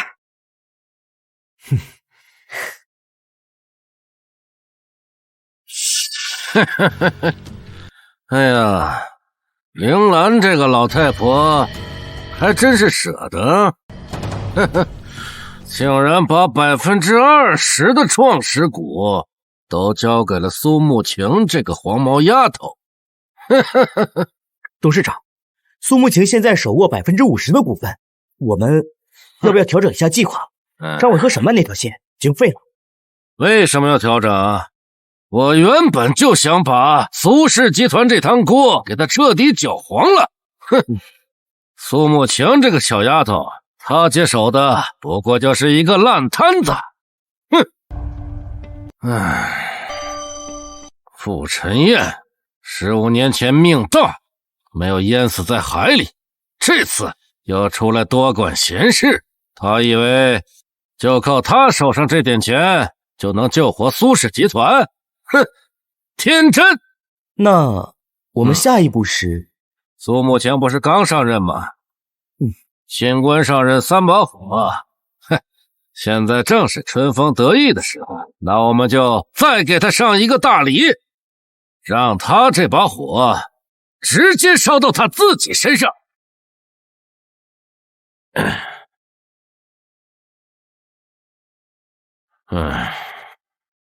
老赵，城南项目工地这件事进展的怎么样了？那个受伤工人的老婆是贪得无厌的人，我们给了他50万，让他继续闹，去媒体上哭诉苏氏集团草菅人命，用钱封口，威胁家属。很好，光闹还不够，我要让这片工地彻底停工下来，把之前安插在建材检测部门的人调出来，我出一份报告，就说苏氏集团在城南项目上使用的建材存在严重的安全隐患，不符合国家标准。董事长英明，这样一来，工地就会强制停工，接受调查，银行和投资方也会对他们失去信心啊。我就是要让苏慕晴这个小丫头知道，商场不是小孩子过家家的地方，还要让傅晨燕知道，他投入到苏氏集团的钱全都要打水漂。好，我知道了。哎呀，刘叔，家属那边我都有尽力安抚，可是我总觉得背后有人在煽风点火。一定是洪天雄的人，舆论是他惯用的伎俩。董事长，现在媒体对我们非常不利的。刚才建设局也打来电话，要派调查组进驻工地，对我们进行全面的安全审查。身正不怕影子斜，我们成立了专门的自查小组，配合他们检查。另外，通知财务部，我觉得他们马上要对我们的资金进行动作。董事长，不好了！刚刚几家合作的银行同时打来电话，要求我们提前偿还贷款，并且收紧了我们后续的信贷额度。好一记釜底抽薪！洪天雄这是要从舆论、行政、资金3个方面彻底锁死苏氏集团。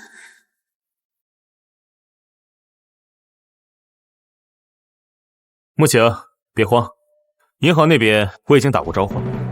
至于洪天雄，我已经让我助理将一份15年前宏正集团恶意收购华泰地产的证据，一不小心的遗落在证监会一位老朋友的办公室里。你早有准备？你早就预料到了？当然了，跟洪天雄这种人交手，必须时时走在他前面。银行那边看在我的面子上，应该暂时不会抽贷。不过苏氏集团信誉问题如果得不到解决，他们早晚还会发难。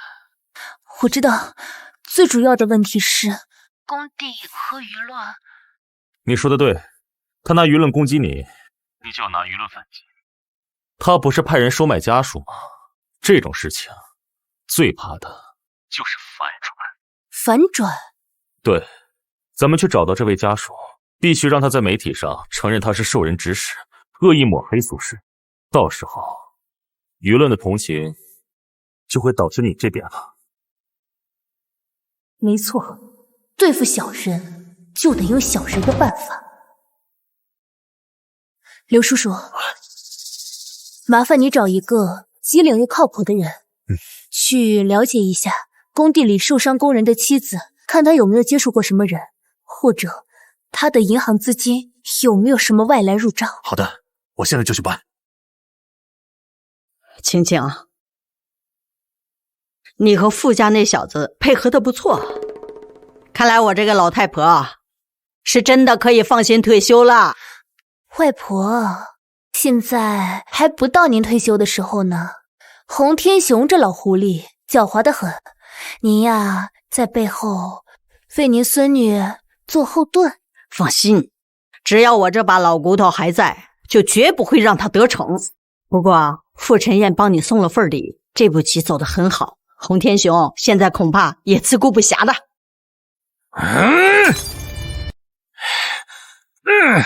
傅晨燕，怎么又是他？他是怎么搞的这些陈年旧账的？董事长，证监会成立了专案组，要对我们当年收购华泰地产的案子重新进行调查。我们恐怕有大麻烦了。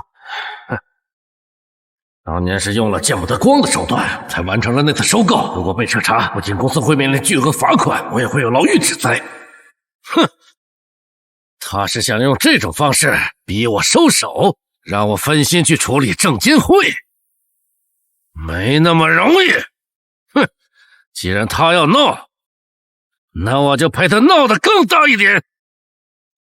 通知建材检测部门，立刻把之前那份所有建材检测不合格的报告给我发出去！我要让所有人都知道，苏氏集团做的项目都是豆腐渣。是。大小姐，哎呀，合作方纷纷打电话过来质询，已经买了苏氏其他楼盘的业主纷纷吵着要退房。洪天雄这个老匹夫，这是要彻底置我们于死地呀！洪天雄，你以为这样就能将死我吗？你以为我没有料到你会来这一手吗？刘叔叔，外婆，这份报告是假的，你们别着急。假的？可是这上面盖着检测中心的公章，做不了假呀。这个公章是真的，但是这里面的人为和检测报告里面的数据都是假的。他洪天雄在检测中心安插了人，我也会。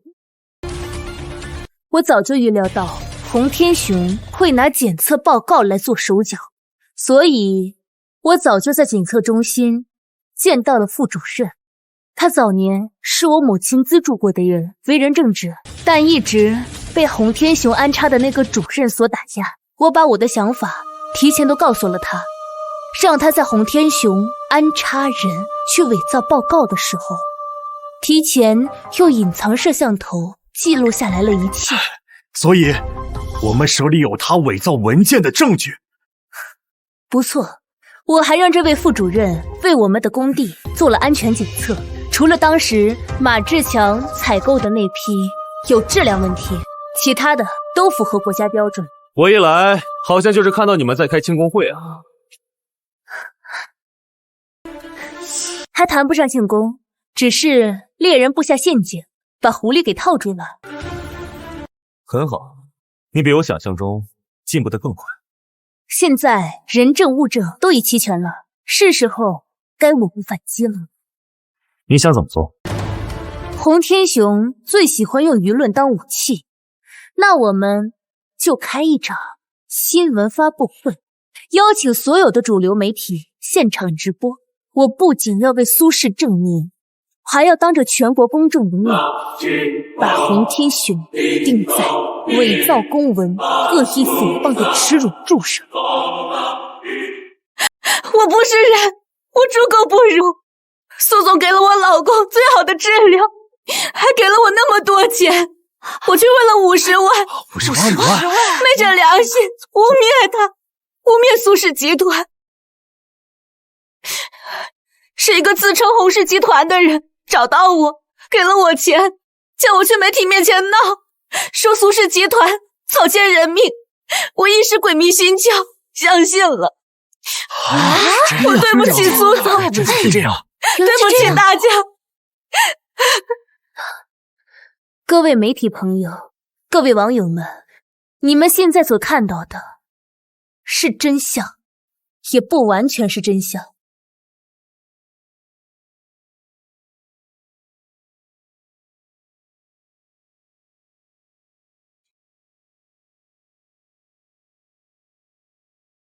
董事长，我已经按照您的吩咐，已经把相关数据改了。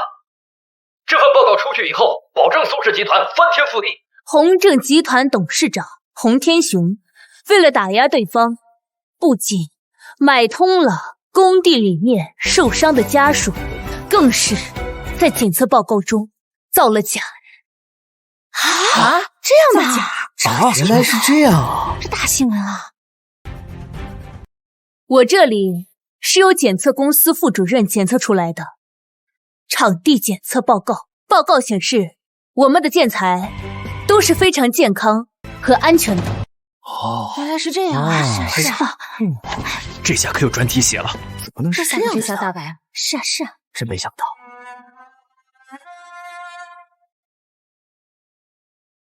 我苏慕晴作为董事长，正式宣布对宏正集团董事长洪天雄正式起诉。董事长，不好了，我们股价暴跌，傅晨燕启动了对我们的收购。收购？是真的，傅晨燕的远洲资本联合了其他好几家投资机构，正在疯狂扫荡我们的股票，我们快守不住了。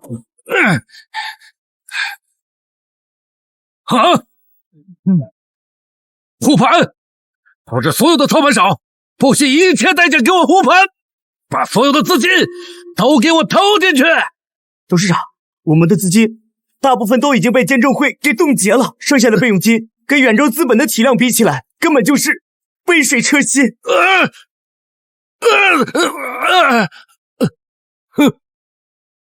我叱咤风云几十年，竟然败给了2个年轻人！洪天雄，您因涉嫌多起商业贿赂、不正当竞争、伪造检测报告以及15年前的一场绑架案，现在被依法逮捕，请你跟我们走一趟。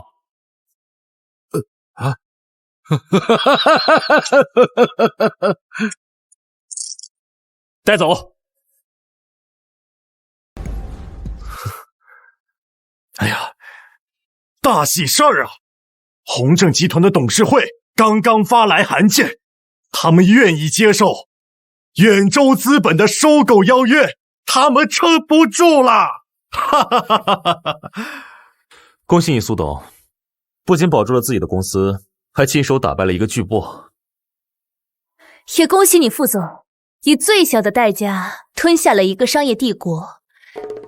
这场仗我们都赢了。好了，这里也没有我老太太什么事。晴晴，明天陪我去个地方。去哪儿？去西郊的梅林看看你妈妈，也该把这些好消息告诉她了。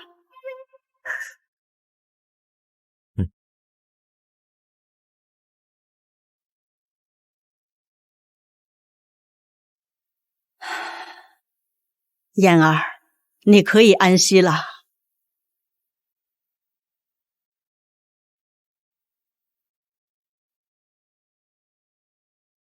母亲，我刚刚查到了一个最新的消息，是关于15年前绑架案。当时游轮上除了洪天雄的人，还有另一股势力，他们的目标就是你。目标是我。目标是我。我也是刚刚得到消息。当年策划绑架，目标确实是我，但是行动当天，发现船上还有另一伙身份不明的劫匪。他们的目标似乎就是你。他们为什么要绑架一个小孩子？洪天雄也不知道。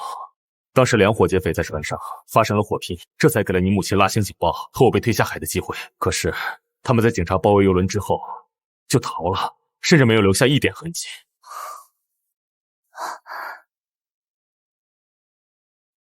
傅小子，你觉得这件事会和谁有关？老夫人，我有一个大胆的猜测。当年能拥有如此强的实力，还能威胁到苏家，除了洪天雄，就只剩下京城的那几股势力了。这件事先不要声张，我会找人去京城那边探探口风。晴晴这边，你务必要保护好她。好，我明白了，老夫人，放心吧。外婆，我们苏家是和京城那边有什么联系吗？当年你外公和你妈妈都曾想把生意拓展到京城去，却遭到了他们明里暗里的联合抵制，这件事就不了了之。没想到他们竟然会用如此卑劣的手段。青青，外婆觉得，或许把你推到这个位置上，并不是一件好事。这条路太危险了。外婆，您别这么说。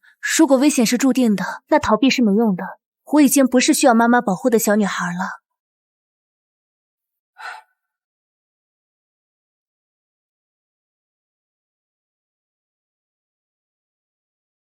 苏董事长，恭喜你打败了洪天行，拿回了手里的一切。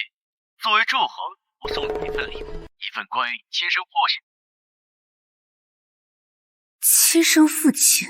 母亲在我小的时候告诉我，苏建成并不是我的亲生父亲。我的亲生父亲在我出生前就因为一场意外去世了。看来你很惊讶，你是不是以为你父亲早就死了？你是谁？你想干什么？我是谁不重要，重要的是我告诉你你想知道的一切。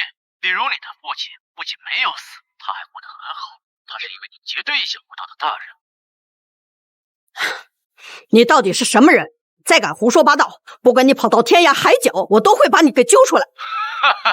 林老夫人，别这么大火气，我只是想帮你一家人团聚而已。带着你外孙女来一趟京城，记住不要告诉任何人，尤其是莫晨燕，否则将永远失去知道真相的机会。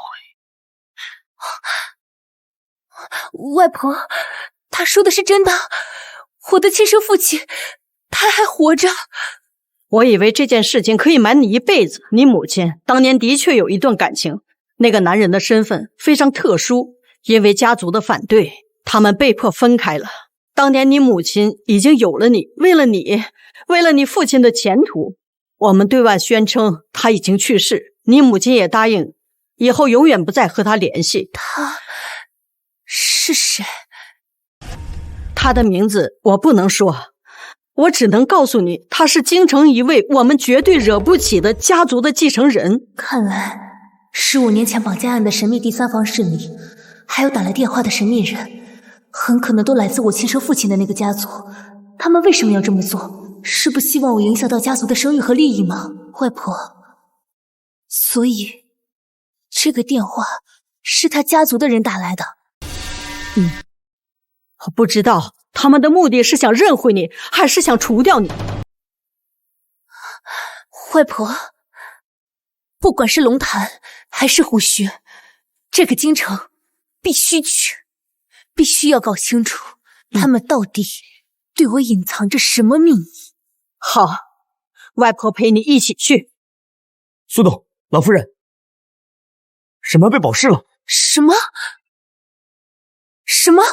被保释了？京城家族，沈妈是我母亲去世后唯一掌管苏家内宅、知道最多秘密的人。他们带走沈曼，是为了从她口中知道更多关于我和母亲，甚至关于我亲生父亲的秘密。你是谁？你想干什么？这个人你认识吗？我认识，华晨辉我都认识，是他害得我一无所有。想报仇？我可以给你一个向他复仇，并且能让你重获自由，甚至得到一大笔钱，去国外过上好日子的机会。你说的是真的？当然。苏燕在去世前有没有留下什么特别的东西？任何一个跟姓顾的男人有关的东西。姓顾？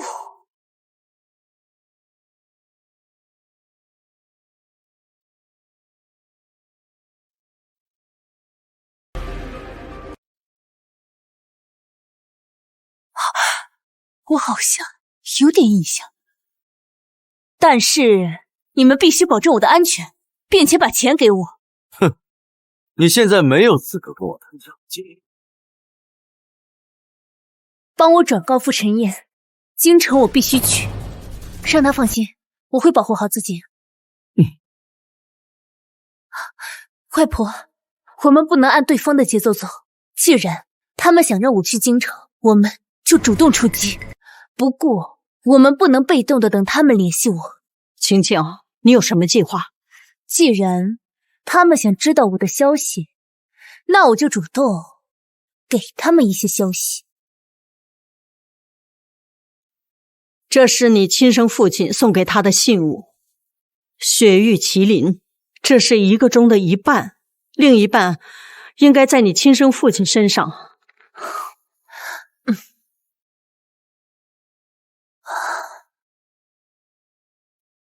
傅晨燕，我需要你帮我办一件事，帮我通知所有媒体资源，发布一条消息，我要去京城寻找我的亲生父亲，并且手里掌握着我身世的一枚信物。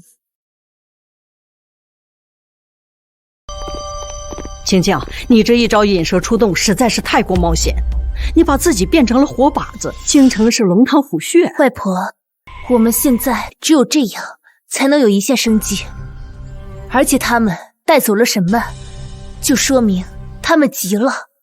我们越是高调，他们就越容易露出马脚。目前说的对，在绝对的黑暗中，最先亮起的那盏灯，可能会招揽过来所有的废话，但也能照亮唯一的出口。京城那边准备的怎么样？我以远州资本在京城成立分公司的名义，包下了国贸酒店的整个顶层，并且把所有安保人员全部替换成我们自己人。我还对外放出消息，此行是为远州和苏氏的深度合作进行前期考察。傅晨燕，你总是这样，非我铺好所有的路，这份情我该如何偿还？傅小子，我们苏家欠你的太多了。老夫人，我帮的不是苏家，我帮的是他。走。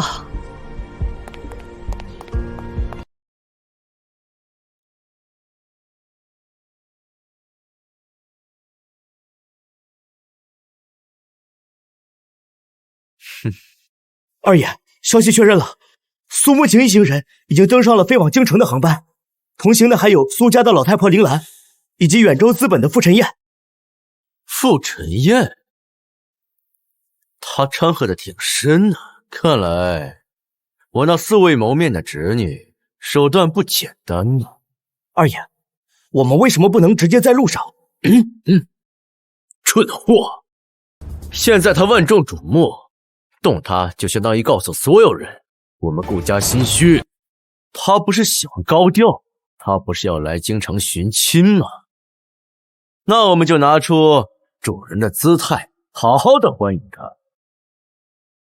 派顾家的车队去客运站迎接我尊贵的客人，我要让所有人看看，他苏慕晴到底有没有资格踏进我顾家的大门。苏小姐，二爷有请，请您一个人上车。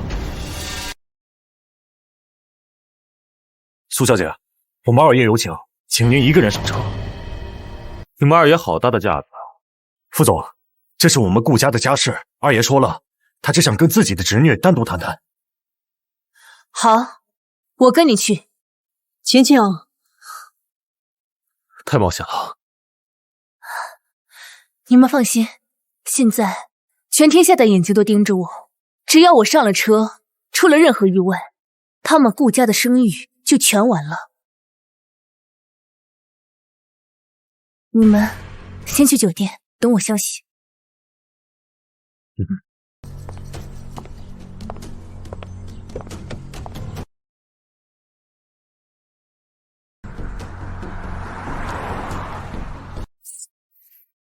小陈，我要知道苏小姐坐上的那辆车经过的每一条街道，还有车上录音，立刻去查。是。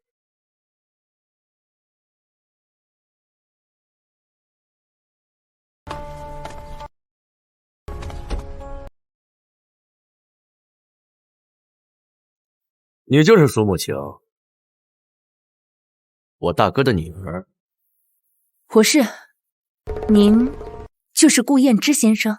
不错，有几分胆色，比我想象中的要强一点。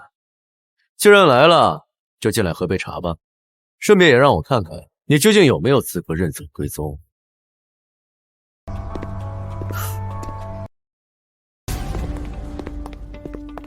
侄女，你远道而来，叔叔没什么招待的，就先把你这位好继母当做礼物还给你。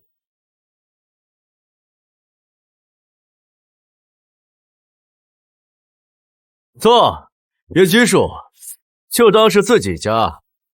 哦，不对，现在这不是你的家。二叔，您费尽心机的把我这位好继母保释过来，又大张旗鼓的把我接回来，不会真的是想我们二人团聚吧？我喜欢和聪明人说话，我只不过是想从他口中了解一些关于你的事情。毕竟我那位傻大哥当年只留下了一个门子，就杳无音讯了。二爷，你千万别被他给骗了，她根本就不是苏嫣的女儿，她是个野种，她就是为了夺顾家的家产，才伪造身份来骗你们的呀！聒噪，带下去！让你见笑了，这种上不了台面的东西，确实只会坏事。现在该你证明自己了。你不是对外宣称有你母亲留下的信物，拿出来让我瞧瞧。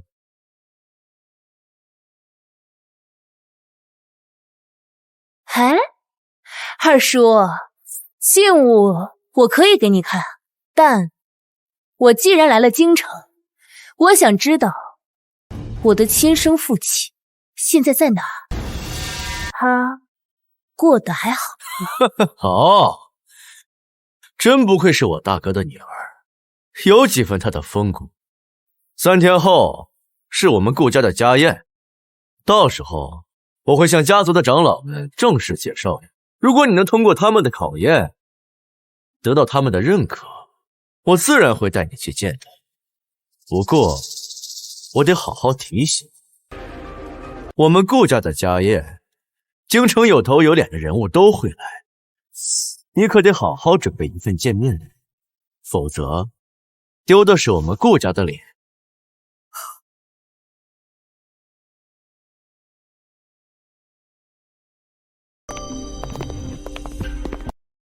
胭脂，这就是你说的流落在外面的那个私生女，看起来也不怎么样嘛。佩芬，胡说什么？这是我大哥的女儿，我们的亲侄女。亲侄女，20多年都没见，谁知道是真是假？再说了，就算是真的，一个在外面野惯了的丫头，还懂不懂我们的规矩，还两说呢。哼，我当是谁？原来是赵家的小丫头。我记得30年前，你父亲见了我，也得恭恭敬敬的叫一声林董。我的外孙女，容不得你来评头论足。三婶说笑了，佩芬她没有恶意，只是直来直去，心直口快。好了好了，吉时快到了，我们还是先请侄女给长辈敬茶，献上见面礼吧。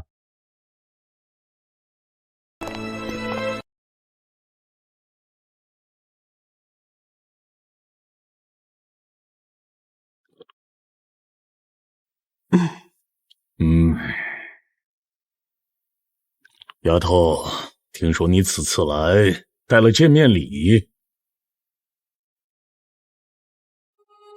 哟，这礼物还挺别致啊，不知道里面是什么宝贝？不会是你们的土特产吧？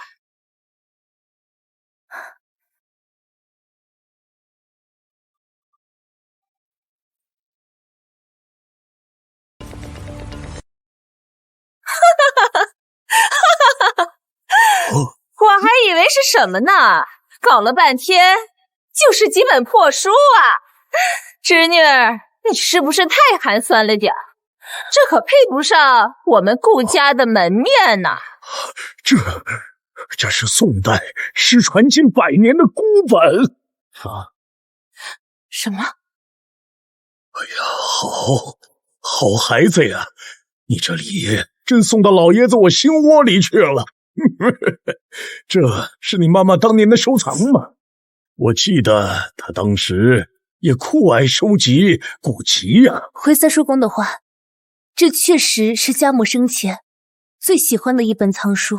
目前想，没有比这个更贵重的礼物了。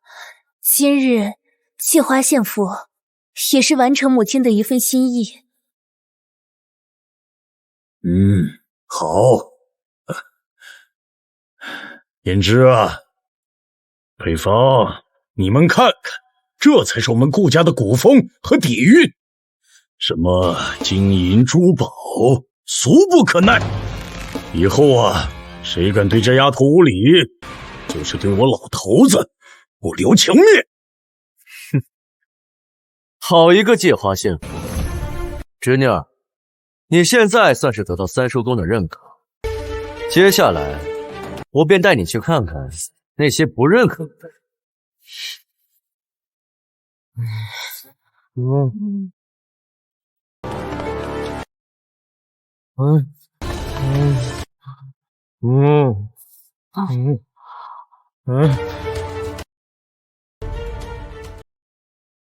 他们就是当年跟你母亲一起想把生意拓展到京城，却如今落到精神失常的下场。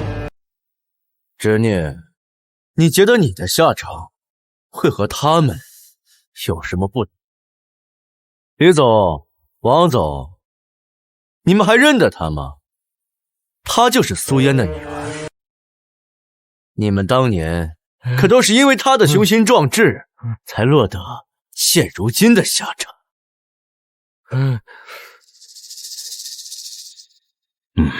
二叔，有何指教啊？我母亲当年是商业翘楚，她想开拓市场，是企业发展的正常逻辑，而她的伙伴们都是因为信任她的为人和能力。他们变成现在这样，都是因为他们的竞争对手使用了卑鄙下烂的手段。商场如战场，使用下三滥的手段是一种无能和残忍。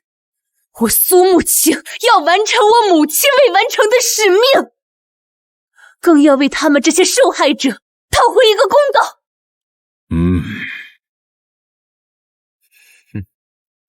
从今日起，我苏慕青将承担他们的所有医疗费和赡养费用。我不求他们能完全康复，我只求他们能活得像正常人一样，有尊严。好，说得好，有担当，有仁义，这才是我们顾家的子孙该有的样子嘛。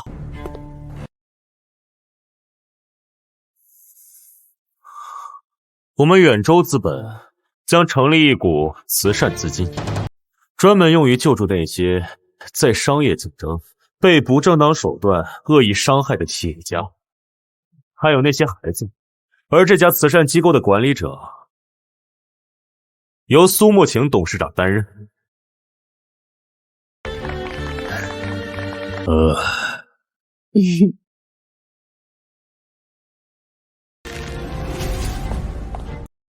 胭脂就这么让他出尽了风头，那个小贱人太邪门了。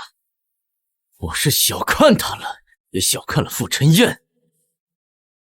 他们俩联起手，比我想象中的难对付得多。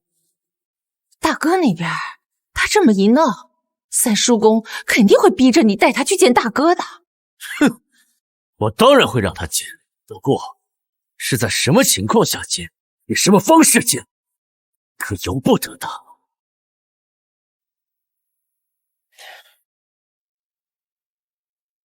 让张兰到大哥的病房里去。我的好侄女，现在我让你看看你的亲生父亲和别的女人孩子其乐融融的在一起的时候，你心里怎么想？你父亲身体一直不好，喜静，所以常年在这里疗养。那这就是我。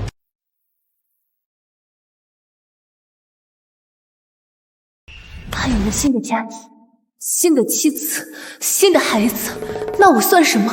我母亲又算什么？被遗忘的错误吗？请问您是？哎呀，大嫂、小瑞，你们也在这儿？这位是我大哥流落在外的女儿苏慕晴。慕晴，这位是照顾了你父亲10多年的张医生张兰。这个小朋友叫小瑞。自从15年前那场意外之后，大哥的声带就受了伤，再也发不出来声音。这些年，多亏了张医生母子俩的悉心照顾。小瑞，叫苏阿姨。对不起，苏小姐，她比较怕生。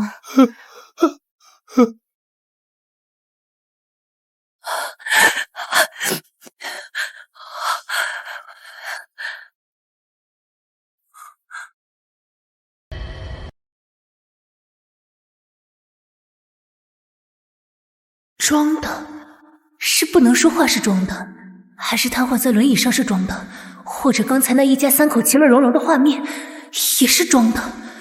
这所有的一切都是顾燕之导的戏，他不仅软禁了父亲，还伪造了一个幸福家庭，目的就是为了从精神上彻底击垮我。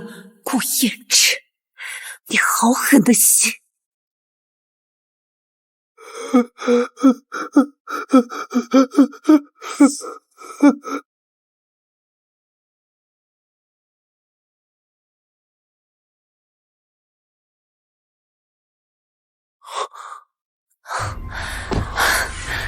怎么了？他为难你了？他控制了我的父亲。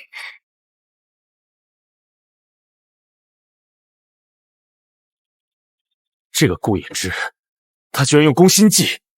他越是这样处心积虑的演戏，就越说明他在害怕。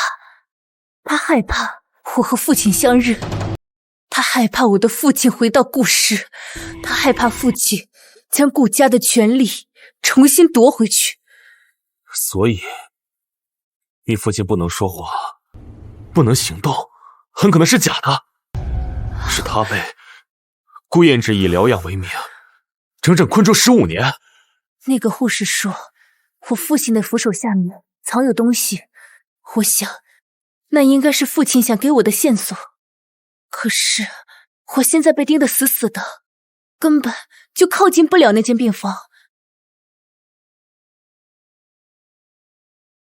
硬闯确实不行，但是咱们可以智取。怎么说？顾燕之不是最看重顾家的名声和面子吗？我们就从这方面入手。明天你外婆将会以苏家董事长名义，向京城所有豪门发出一份拜帖。拜帖？没错，是给京城所有主流媒体以及豪门世家见证苏顾两家认亲的拜帖。在这个仪式上，你会亲自给你父亲继承，认祖归宗。我明白了，我们就是要把事情闹大，让全京城的人都知道我苏慕晴要认祖归宗。这样，顾燕之想拦都拦不住。不仅如此，到时候场面肯定十分盛大。他为了顾及顾家的面子，防备肯定会有所松懈。到时候就是你唯一一次接近你父亲拿到那个东西的唯一机会。不知死活的老太婆，不自量力的黄毛丫头，他们以为靠舆论造势就能逼我就范吗？燕之，怕什么？我们不如将计就计，在认亲仪式上送他一份能让他身败名裂、再也无法翻身的大礼。三叔那边怎么样了？你也来了，还好吧？好久不见。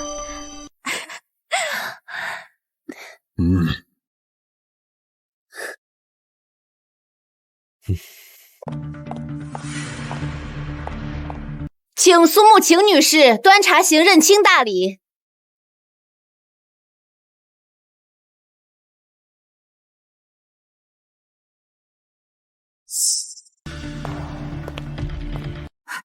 大哥，这是怎么了？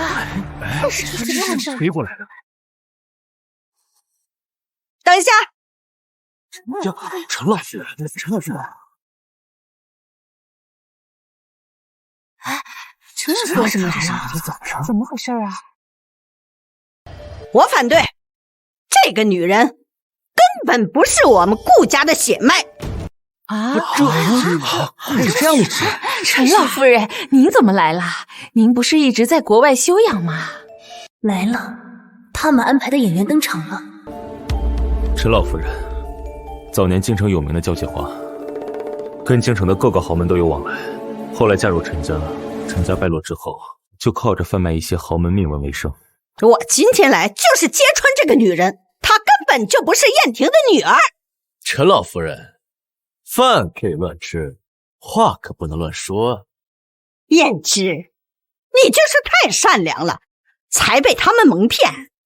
我问你，你凭什么认为她能是顾家的血脉？就凭她这一张嘴吗？苏颜当年私生活混乱，我们老一辈都知道。他不仅跟燕婷一个人来往，他究竟是谁的种，恐怕连他自己都搞不清楚。他有反应，果然是装的。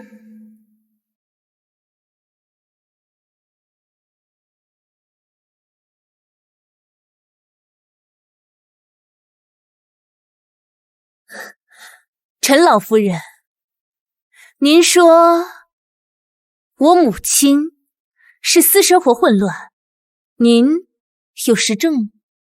当然，我亲眼所见。天哪！我的天哪！真的假的？很好，那您敢对着我母亲在天之灵，对着你们陈家的列祖列宗发个毒誓吗？你这个小贱人，竟敢诅咒我！我不是诅咒你，我只是想知道，一个满嘴谎话的人，敢不敢承认自己所说的话？老夫人，您敢吗？哎呀，他说谎了，怎么会有这样的事？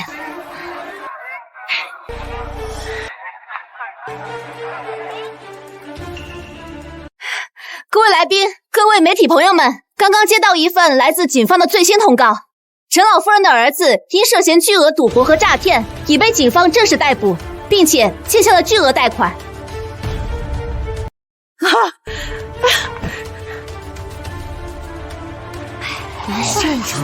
说啥呀？真是。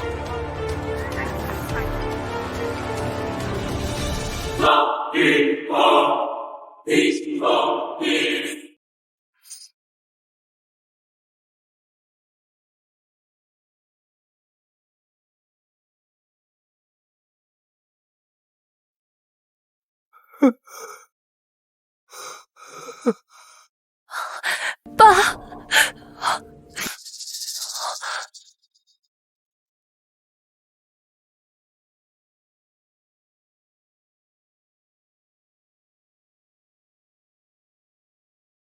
哎呀，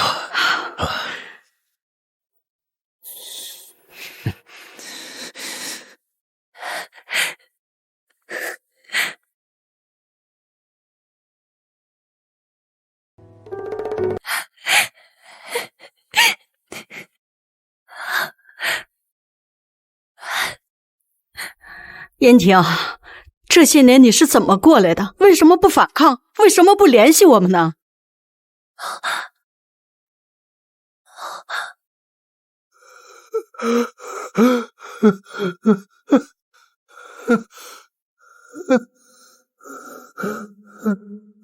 原来父亲不是不反抗，而是为了保护我们母女，才选择了自我牺牲，装疯卖傻，任由顾燕之摆布。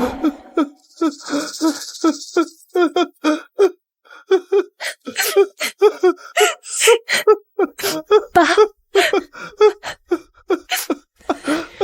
你不怪我就好，我不怪你，我一点都不怪你。爸，您放心，顾燕之加诸在您身上的所有伤害，我都会让他千倍百倍的还回来。傅晨燕，拜托你帮我的父亲做一个全面的检查，我要看看顾燕之到底对我父亲的身体糟蹋成什么样子了。好。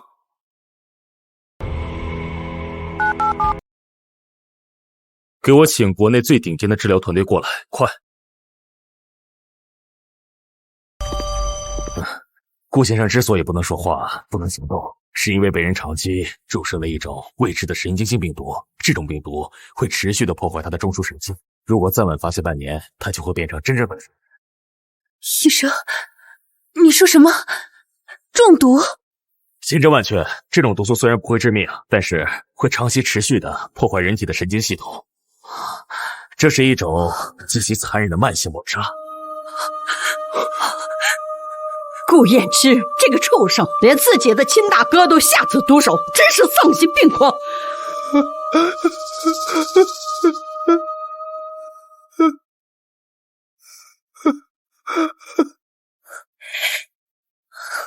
顾燕之，我一定不会放过你！医生，所以我爸爸还有救吗？这个毒能解吗？这个病毒结构我们没有接触过，想要研制出解药需要大量时间。顾先生中毒已深，就算能解毒，后续的康复也是一个漫长而艰苦的过程。或许有一个人能解这个毒，我的老师陈景明教授，他是国内神经学最顶尖的权威，医生都在治疗这种疑难杂症。只不过他现在退休隐居在国外，但如果我亲自去请他的话，说不定他愿意出山。傅晨燕，你……我现在就去请他出山。京城这边我会找人来保护你们，顾延之那边先不要动他，我怕他狗急跳墙。好，谢谢你。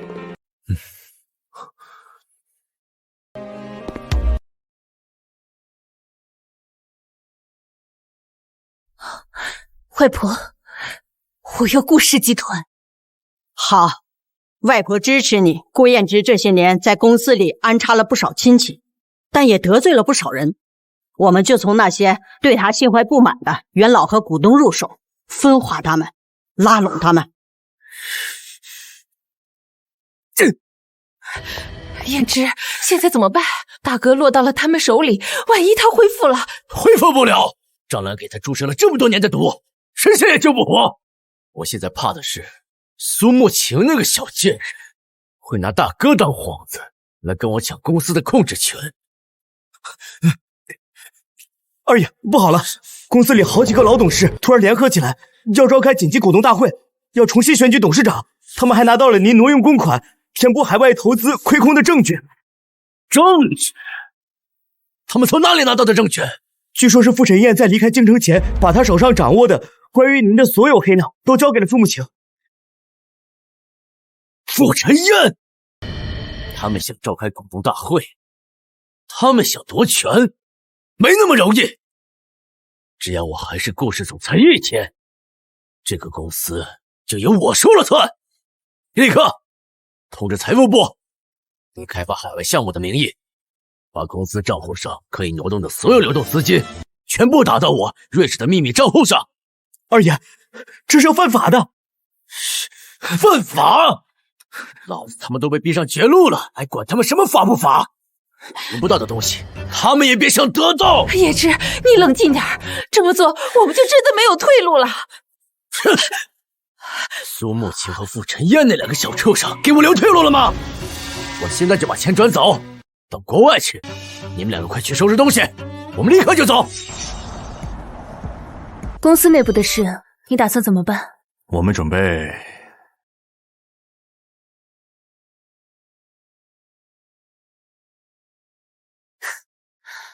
顾燕之居然准备转移他的资产。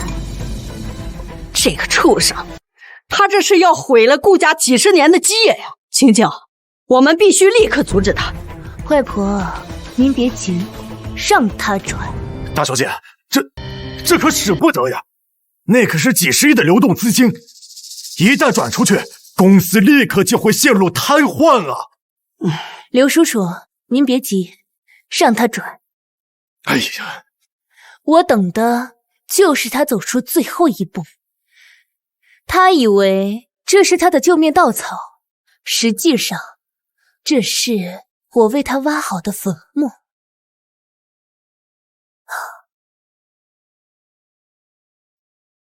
王队长，顾燕之涉嫌洗钱，还有侵占财物，所有的证据我已经发到你的邮箱。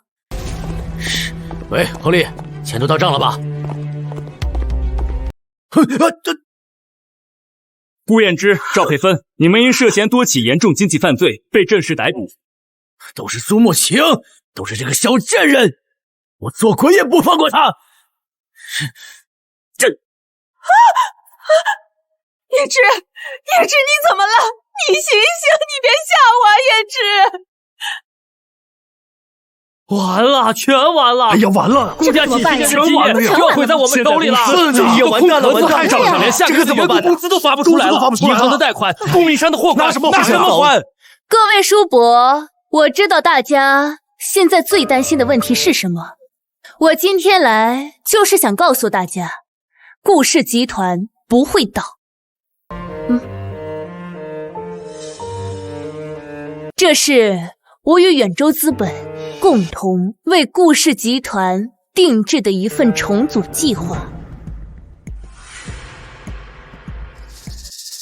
这有救了呀！这重组计划有救了，怎么弄？首先，远州资本会注入新的资金链，解决顾氏集团现在最短缺的资金链问题。其次，去掉边缘产业，集中所有资源，把顾氏最有核心优势的全部都整合起来。最后，苏氏集团在南方的优势和顾氏集团在北方的优势相结合起来，我们将成立一个全新的顾苏控股集团，资源共享，优势互补。我们要创造一个比之前的顾氏和苏氏更强大的商业帝国。听起来应该……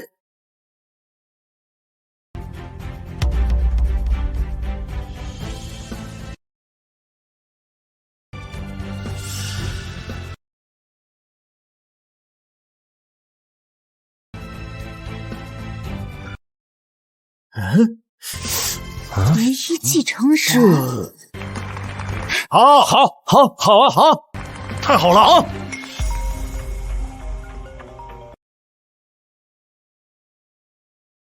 慕晴，陈教授在分析你父亲血液中毒素的时候，发现这种人工合成的毒素和15年前我在游轮上中的那种刀伤上的毒有90%的相似性。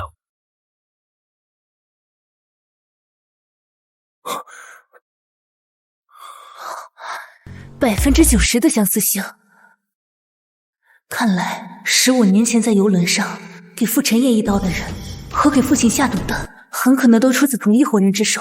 这位就是我的老师陈景明教授。我在血液样本和当年封存的证物中检查出一种神经药质，这种神经药质的合成性都有着明显的特征，我敢断定出自同一个实验室，甚至同一个人。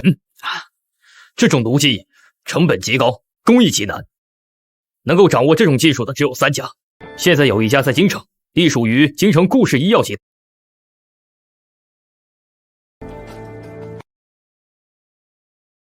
苏慕晴，你居然插到我头上！你和你也对死父亲一样，总能做出出人意料的事情。你以为你赢了吗？你到底是谁？我是那个能让你从天堂瞬间坠入地狱的人。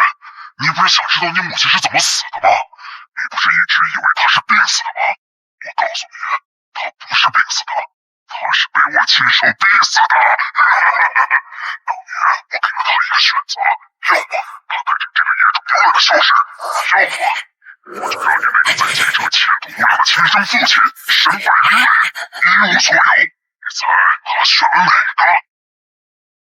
父亲不是病死的，而是被逼死的。你到底是谁？喂，慕晴，你怎么样？母亲不是病死的，是被逼死的。慕情，慕情，你冷静点，听我说，慕情，这很可能是对方的攻心计，他知道现在只有用你母亲的死才能让你方寸大乱。慕情，你不能上当，慕情，慕情。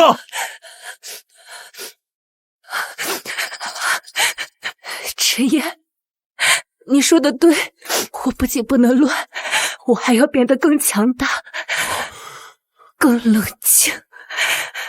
他以为用我母亲的死就可以击垮我，他错了，他这更提醒了我，让我对他们不能再有任何的心慈和手软。他以为他藏在了暗处，他也给了我唯一的线索。什么线索？他说逼死我母亲是为了我那个远在京城的父亲。哼，那我就把我的父亲给逼出来，又或者说我把整个故事都逼出来，让他陪葬。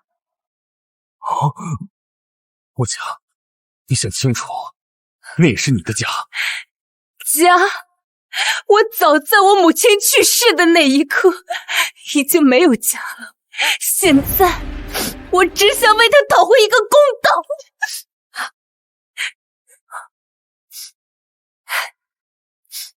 喂，陈记者，我这里有一个关于京城顾家的独家猛料，可以让他们身败名裂的那一种，你敢不敢报道？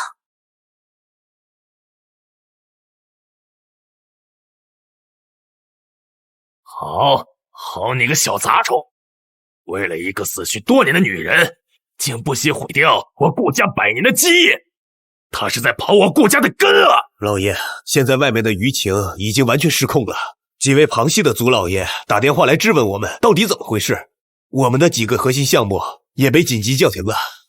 他以为用这种自损800伤敌1000的蠢办法逼我就范，他以为毁了我顾家的名声，我就拿他没办法了。哼，顾燕婷这个废物，生不出一个争气的儿子，却生出这么一个祸害。当年我就应该让苏烟带着这个孽种消失在地球上。我不管你用什么方法，我要让苏慕情这个野种从地球上彻底消失。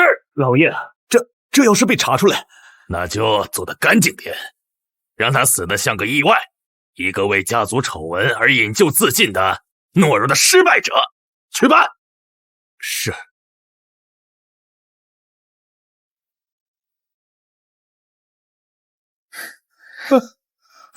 青将，你这一招虽然把这个老狐狸逼到了墙角，可我们自己也付出了惨重的代价。顾氏集团的股价已经连续3天跌停了。外婆舍不得孩子套不着狼，顾氏集团的根烂了，如果不彻底把它拔出来的话，以后会把整棵大树都拖垮。所以现在的损失不是什么，只是为了以后更好的生长。慕情说的对，我已经让团队入场护盘了。另外，我已经以个人名义递交了我们掌握的关于顾家所有违法违规的证据，全部上交给监管部门。我相信很快就会有一个明确的结果。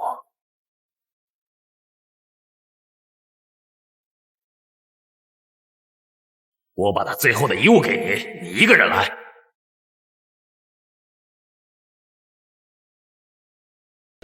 怎么了？没什么。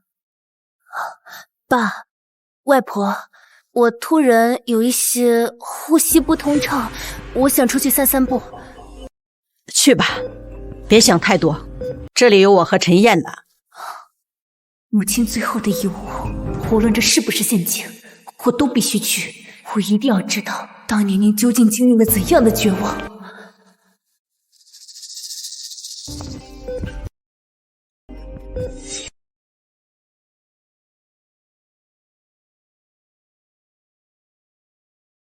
您好，您拨叫的用户暂时无法接通，请您稍后再拨。Sorry, the subscriber you dialed cannot be connected for the moment.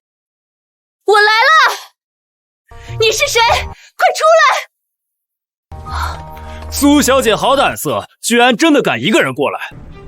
就是你给我发的短信。短信当然是我发的，不过是奉了我们家老爷的命令。老爷说了，你让你父亲让整个顾家蒙羞，你就该用你这条命来洗刷这份耻辱。你们家老爷是谁？顾家老太爷。苏小姐真是冰雪聪明。我母亲的遗物呢？遗物？苏妍那个女人，当年像一条丧家之犬一样被赶走，能留下什么遗物？今天这里就是你的葬身之地，我们会给你伪装成畏罪自杀的样子。杀！追！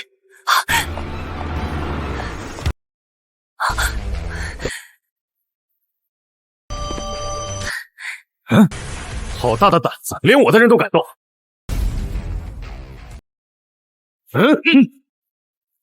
傅承彦，这是我们顾家的家事，我劝你别多管闲事。顾家的家事，你们也配提家这个字？一群为了利益跟地位，不惜对自己手足同胞下杀手、下毒手的畜生！上！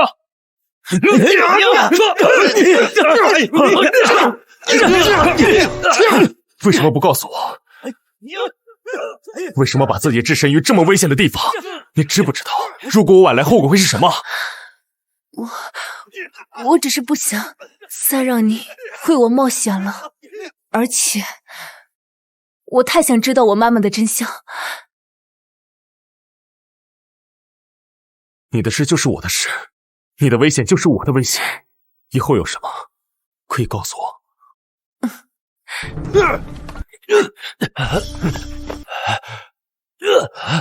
说，顾振雄在哪儿？我不知道，我们家老爷只是让我来处理掉苏小姐，没说他自己的去向。把他的嘴给我撬开！我要知道顾振雄的藏身之处和所有的计划。带走。是。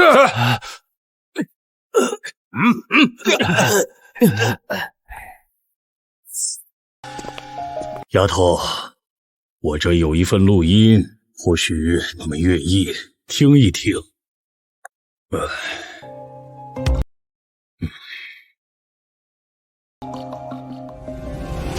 三叔，事情办得怎么样了？那些老家伙们都同意吗？只要他们肯站在我这边，等我回去，好处少不了他们的。振雄啊，你觉得你还能回得来吗？三叔，你这是什么意思啊？你大哥燕婷已经能够下地走路了，医生说这2天就能够开口说话了。你这些年对他所做的一切，你以为能瞒得过去吗？那又怎么样？他现在就是个废人，顾家必须由我来掌控。再说，你别忘了，你是顾家人，难道你帮一个野种来对付自家人吗？我只知道顾家的祖训是仁义为本，诚信立事。你所做的一切，哪一件对得起列祖列宗啊？你糊涂，老糊涂，你真是老糊涂！我告诉你，苏慕晴这个小贱人根本就不是想振兴顾家，而是想毁了顾家。他是想把我们所有人都踩在脚下。够了！从你对你亲孙女下杀手的那一刻起，你就不是我所认识的顾振雄了。你好自为之吧。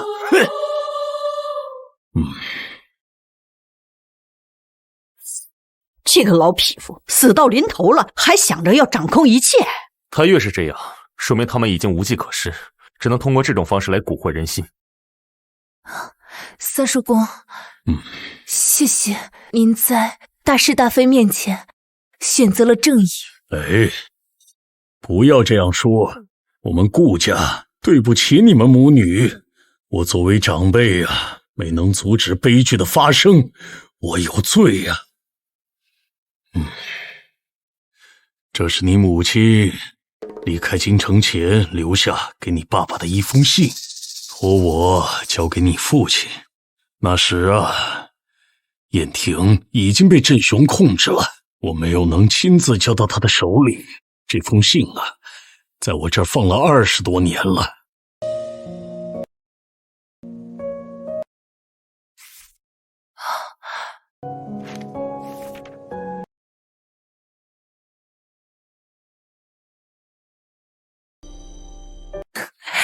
母亲没有一句怨言，只是告诉父亲，她给他生了一个女儿，取名叫穆晴，希望能像晴天一样永远明朗快乐。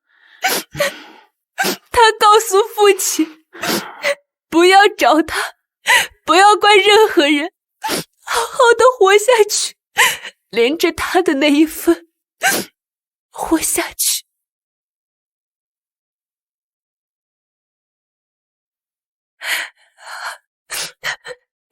三叔，谢谢你，谢谢你把这封信保留了这么多年，也算了却了嫣儿的一桩心愿。当时我要是再勇敢一点，或许就不会有现在这个局面。丫头啊，我最了解振雄这个人了，他不会善罢甘休的。虽然他逃了出去，但在国内呀，他一定还留有最后的底牌。废物，一群废物！顾燕婷，你这个孽子，竟然还没死透！苏慕晴，你这个野种，竟然敢毁我声誉，动我后路！你们以为这样就赢了吗？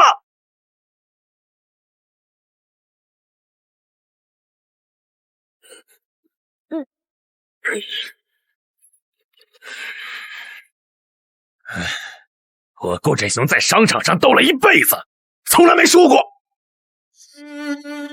你们以为揭穿一个张兰，就能把所有的罪恶洗清？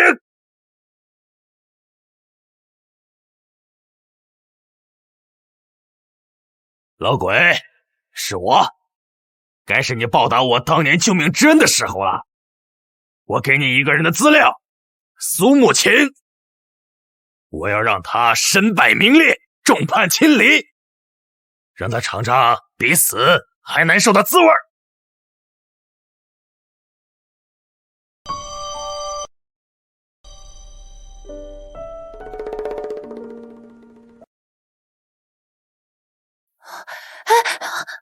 爸，你喝点水吧。燕婷，慢一点啊，不着急，我们有的是时间。爸，您别急，医生都说了，您这样都算奇迹了。奇迹，爸，当年的事情有些复杂，等之后有时间的话，我再跟您慢慢说。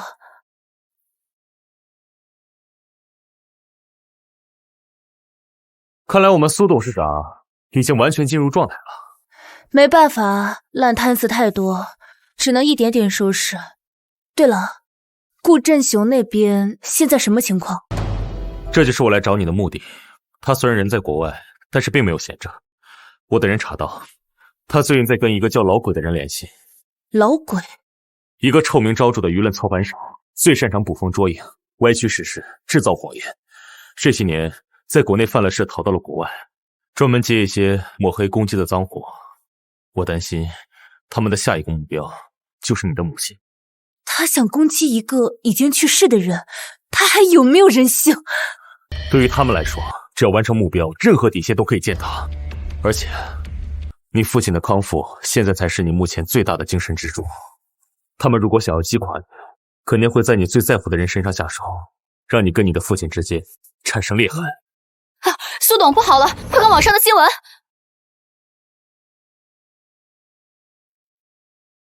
一段尘封10年的豪门孽缘，这个畜生竟然捏造说我母亲是一个水性杨花的女人，更是说她为了攀附权贵不择手段，甚至还带着一张与一个陌生男人亲密的旧照片。这是在挑拨你不是你父亲的亲生女儿。不行，我不能让他们得逞，我要开一场追思发布会。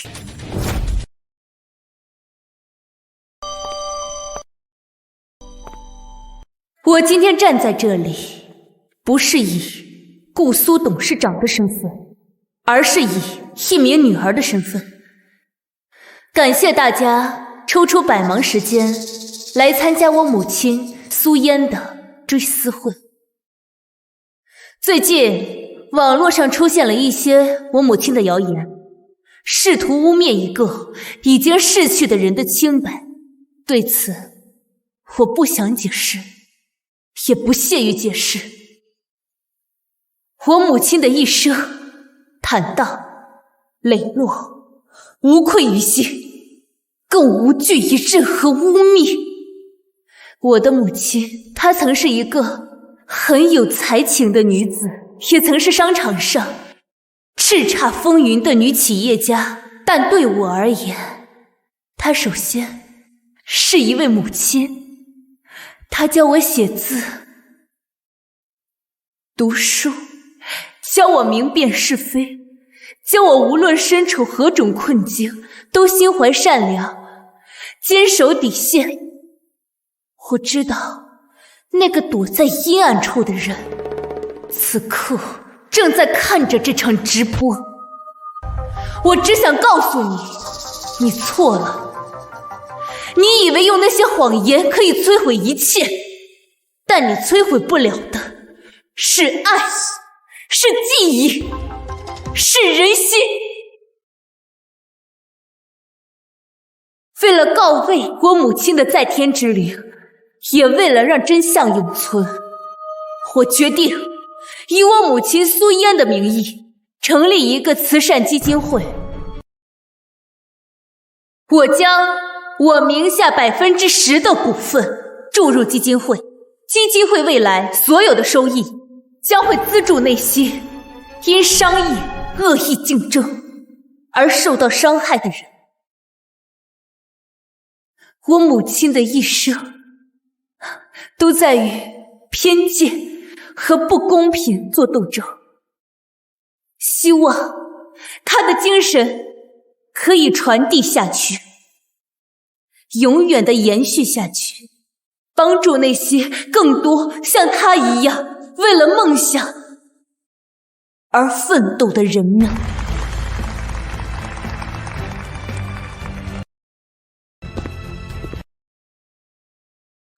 我以远州资本的名义宣布，向苏嫣的基金会正式注资100亿。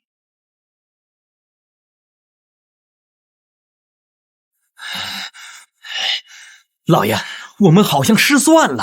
那个苏慕晴把我们泼过去的脏水都变成了他自己头上的光环，现在全网的风向都变了，他还成了无数人心中的偶像啊！这好一个苏慕晴，好一个苏嫣的野种，果然有几分他娘当年的风采呀！既然软的不行，那就别怪我心狠手辣。你不是说你手里掌握着苏嫣当年离开京城时最核心的秘密吗？那个足以让他万劫不复，让顾炎庭彻底崩溃的秘密，我要你现在立刻要把它全部给我放出去！老爷，那个东西一旦放出去就没有回头路了，而且也很有可能把您自己给牵扯进来。我顾真兄现在还有什么回头路？我一辈子的基业都被这个苏慕晴给毁了，我现在什么都不在乎了，我就是想让他死，让他那个废物爹亲手唾弃。去做。好，我不仅要看到秘密报国，还要亲眼看到他众叛亲离，跪在我面前求饶的样子。好，明天给我订一张回国的机票。好，好戏的结局我要亲自到场观看。是。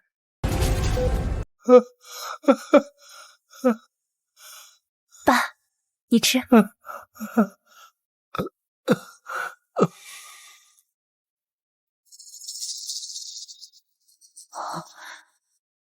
母亲自导自演假死脱尸，只为与真爱私奔。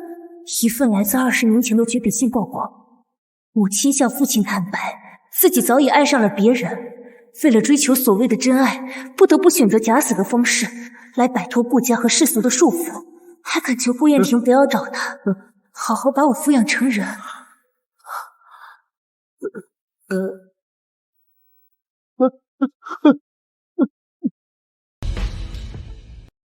燕婷，燕婷，你怎么样了？医生，医生，妈，你别激动，那都是假的，那都是假的。妈妈那么爱你，怎么会这样对你呢？爸，爸！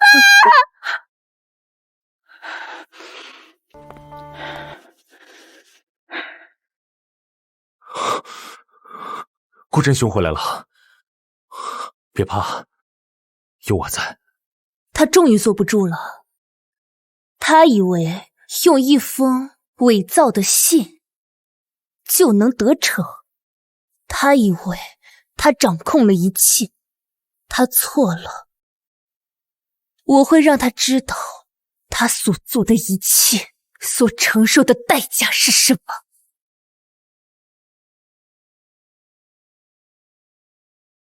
病人暂时已经脱离危险了，但绝对不能再受刺激，再有下一次，神仙也难救了。老爷，苏小姐她一个人进来了，说有事找你。这么快就来求我了，让她进来，我倒要看看她跪在我面前是怎么摇尾乞怜的。是。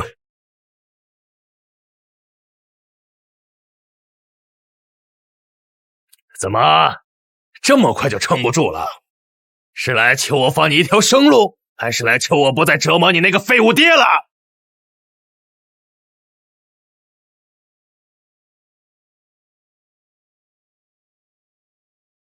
在你欣赏我狼狈的时候，先看看这个，这是我为你准备的最后一份大礼。哼，小丫头片子，竟这样故弄玄虚！你以为一个破 U 盘就能吓到我？哼！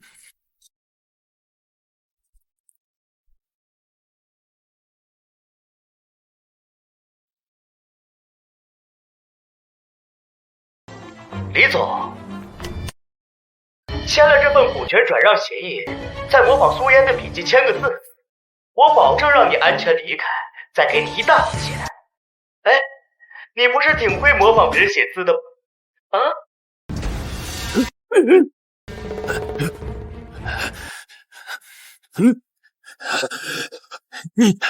现在你明白了吗？你以为你销毁了所有证据，可你落了一个人，一个当年负责为你处理尸体，却偷偷埋下一个针孔摄像头，保全自己护命符的下人。而那所谓的绝笔信，根本就不是我母亲写的，而是你为了吞并远山集团，为了离间我的父母，逼着李泽楷写下来的，不仅害死了他，甚至用这封信逼我的父亲。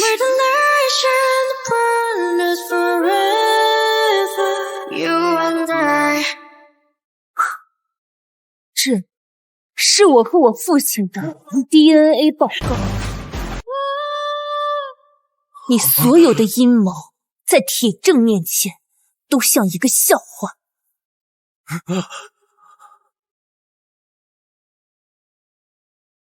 顾振雄，你输了，输得一塌糊涂。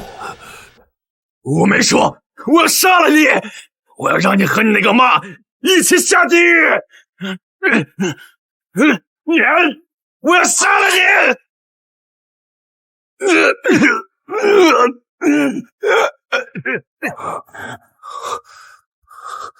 为什么不等我？为什么又一个人啊？因为我知道你一定会来的。放开我！放开！为什么要抓我？苏墨强，你这个贱人，你不得好死！顾振雄，您因涉嫌20年前的一起蓄意谋杀案、绑架案、商业欺诈案以及教唆投毒、买凶杀人等多项重罪被依法逮捕，等待你的将是法律最严正的审判。还记得吗？你刚醒来的时候，像一只刺猬一样，浑身长满了刺，对全世界都充满了戒备。那是因为我还没有遇到那个能让我放下防备和伪装的人。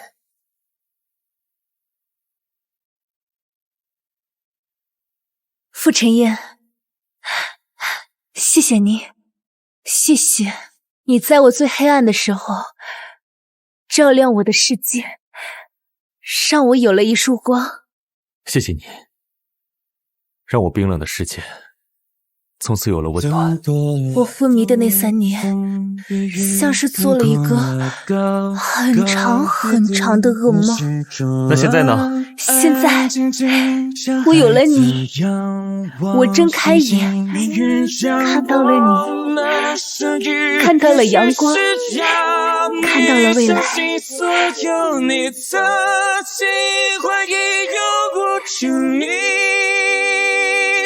我决定就为了你，为了你勇敢任性。世界在对我在左右，又何止？总有一天这一切。